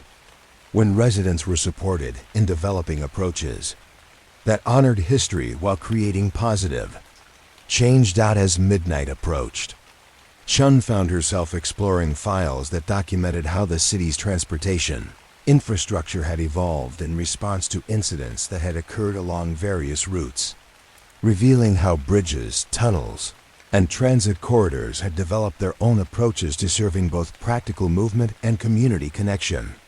Lieutenant David Rodriguez had mapped these adaptations with attention to how infrastructure could serve both efficiency and social health. His studies from the 1990s revealed how the Riverside Bridge had evolved after serving as the location for several incidents during previous decades. Rather than becoming associated with negative memories, the bridge had developed characteristics that seemed to encourage positive community use while maintaining its primary function as a transportation corridor. The bridge had been enhanced with pedestrian and bicycle facilities that encouraged recreational use while improving practical transportation options. Lighting had been designed to serve both safety and aesthetic purposes, creating an atmosphere that encouraged evening use for exercise and social activities. Viewing areas had been created that facilitated appreciation of the city's natural beauty while providing natural surveillance for security purposes. Lieutenant Rodriguez had documented how these improvements had resulted from collaboration between transportation engineers, community groups, and public safety officials who shared understanding that infrastructure should serve multiple community needs rather than merely facilitating vehicle movement. The bridge had become a symbol of community connection rather than merely a functional structure. The bridge files demonstrated how transportation infrastructure could serve community development when design was guided by understanding of the relationship between physical environment and social interaction. The bridge had become a facilitator of community connection rather than merely a means of movement between locations. Chun opened files that revealed how the city's parks and recreational areas had been influenced by their involvement in past incidents. Green spaces that had transformed their experiences into ongoing advantages for community health and social connection. Officer Maria Santos had studied these transformations with attention to how natural areas could serve both individual well-being and collective healing. Her research from the 2000s documented how Riverside Park had evolved after serving as the location for various incidents during previous decades. The park had developed characteristics that seemed to encourage positive community use while providing natural settings for individual reflection and group activities that served both recreational and therapeutic purposes. Walking paths had been designed to accommodate both exercise and contemplation, with routes that provided both solitude and opportunities for social interaction according to individual preference. Landscaping had been planned to create areas suitable for both active recreation and quiet reflection. serving the diverse needs of community members seeking different forms of restoration and enjoyment. Officer Santos had documented how the park's evolution had been guided by collaboration between landscape architects, recreation professionals, and community groups who understood parks as serving both individual and collective well-being rather than merely providing space for leisure activities. The park had become a center for community healing through connection with natural beauty. The park files revealed how green spaces could serve community development when design was guided by understanding of the relationship between natural environment and human well-being. The park had become a facilitator of both individual restoration and community connection. Chun found herself drawn to files that documented how the city's commercial districts had evolved in response to their historical experiences. Business areas that had transformed past challenges into ongoing advantages for economic development and community service. Detective Laura Kim had studied these adaptations with attention to how commercial activity could serve both economic and social needs. Her studies from recent years revealed how the downtown business district had evolved after experiencing various challenges during previous decades. Rather than declining in response to past difficulties, the area had developed characteristics that seemed to encourage both economic vitality and community engagement through business practices that served multiple needs simultaneously. Local businesses had developed services and practices that contributed to community safety while providing genuine economic value. Restaurants and cafes had extended hours and enhanced outdoor seating to provide natural surveillance while creating opportunities for social interaction. Retail stores had organized cooperative security and customer service, approaches that served both business protection and community convenience. Detective Kim had documented how these improvements had resulted from collaboration between business owners, community organizations, and public safety officials who shared understanding that commercial success required community health rather than merely individual profit. The district had become a model of business practices that served both economic and social purposes. The commercial district files demonstrated how business areas could serve community development when practices were guided by understanding of the relationship between economic activity and social well-being. The district had become a facilitator of both economic opportunity and community connection.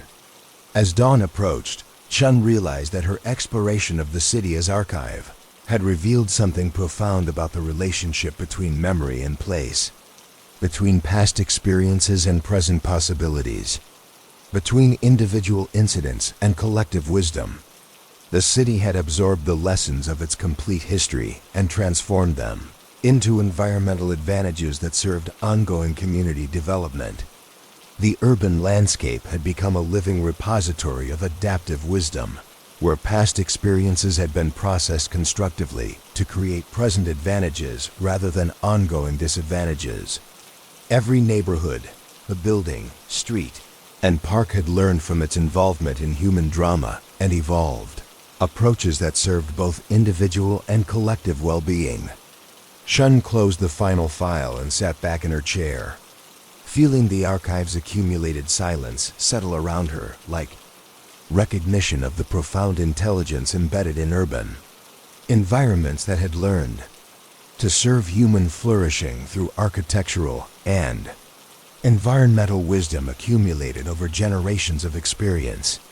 The building had maintained its vigil throughout another night, preserving in its carefully organized files evidence of how places could transform their relationship with difficult experiences into ongoing advantages for community development when changes were guided by understanding of the relationship between physical environment and human well-being. Tomorrow night, she would return for the final volume of her exploration. The files would be waiting, patient and eternal, ready to conclude their demonstration of how communities could build constructively on their complete history, how places could serve human development when their evolution was guided by wisdom rather than mere reaction. The city was beginning another day outside the archive windows, continuing its quiet work of absorbing new experiences and transforming them into environmental wisdom that would serve future generations. The streets would continue their patient adaptation. The buildings would continue their subtle evolution. And the neighborhoods would continue their gradual development of characteristics that served both individual and collective well-being. But in the archives, time moved according to different rhythms, creating space for appreciation of urban wisdom, for recognition that every city was simultaneously historical artifact and living laboratory, both repository of past experience and platform for future development, both archive of memory and generator of ongoing possibility.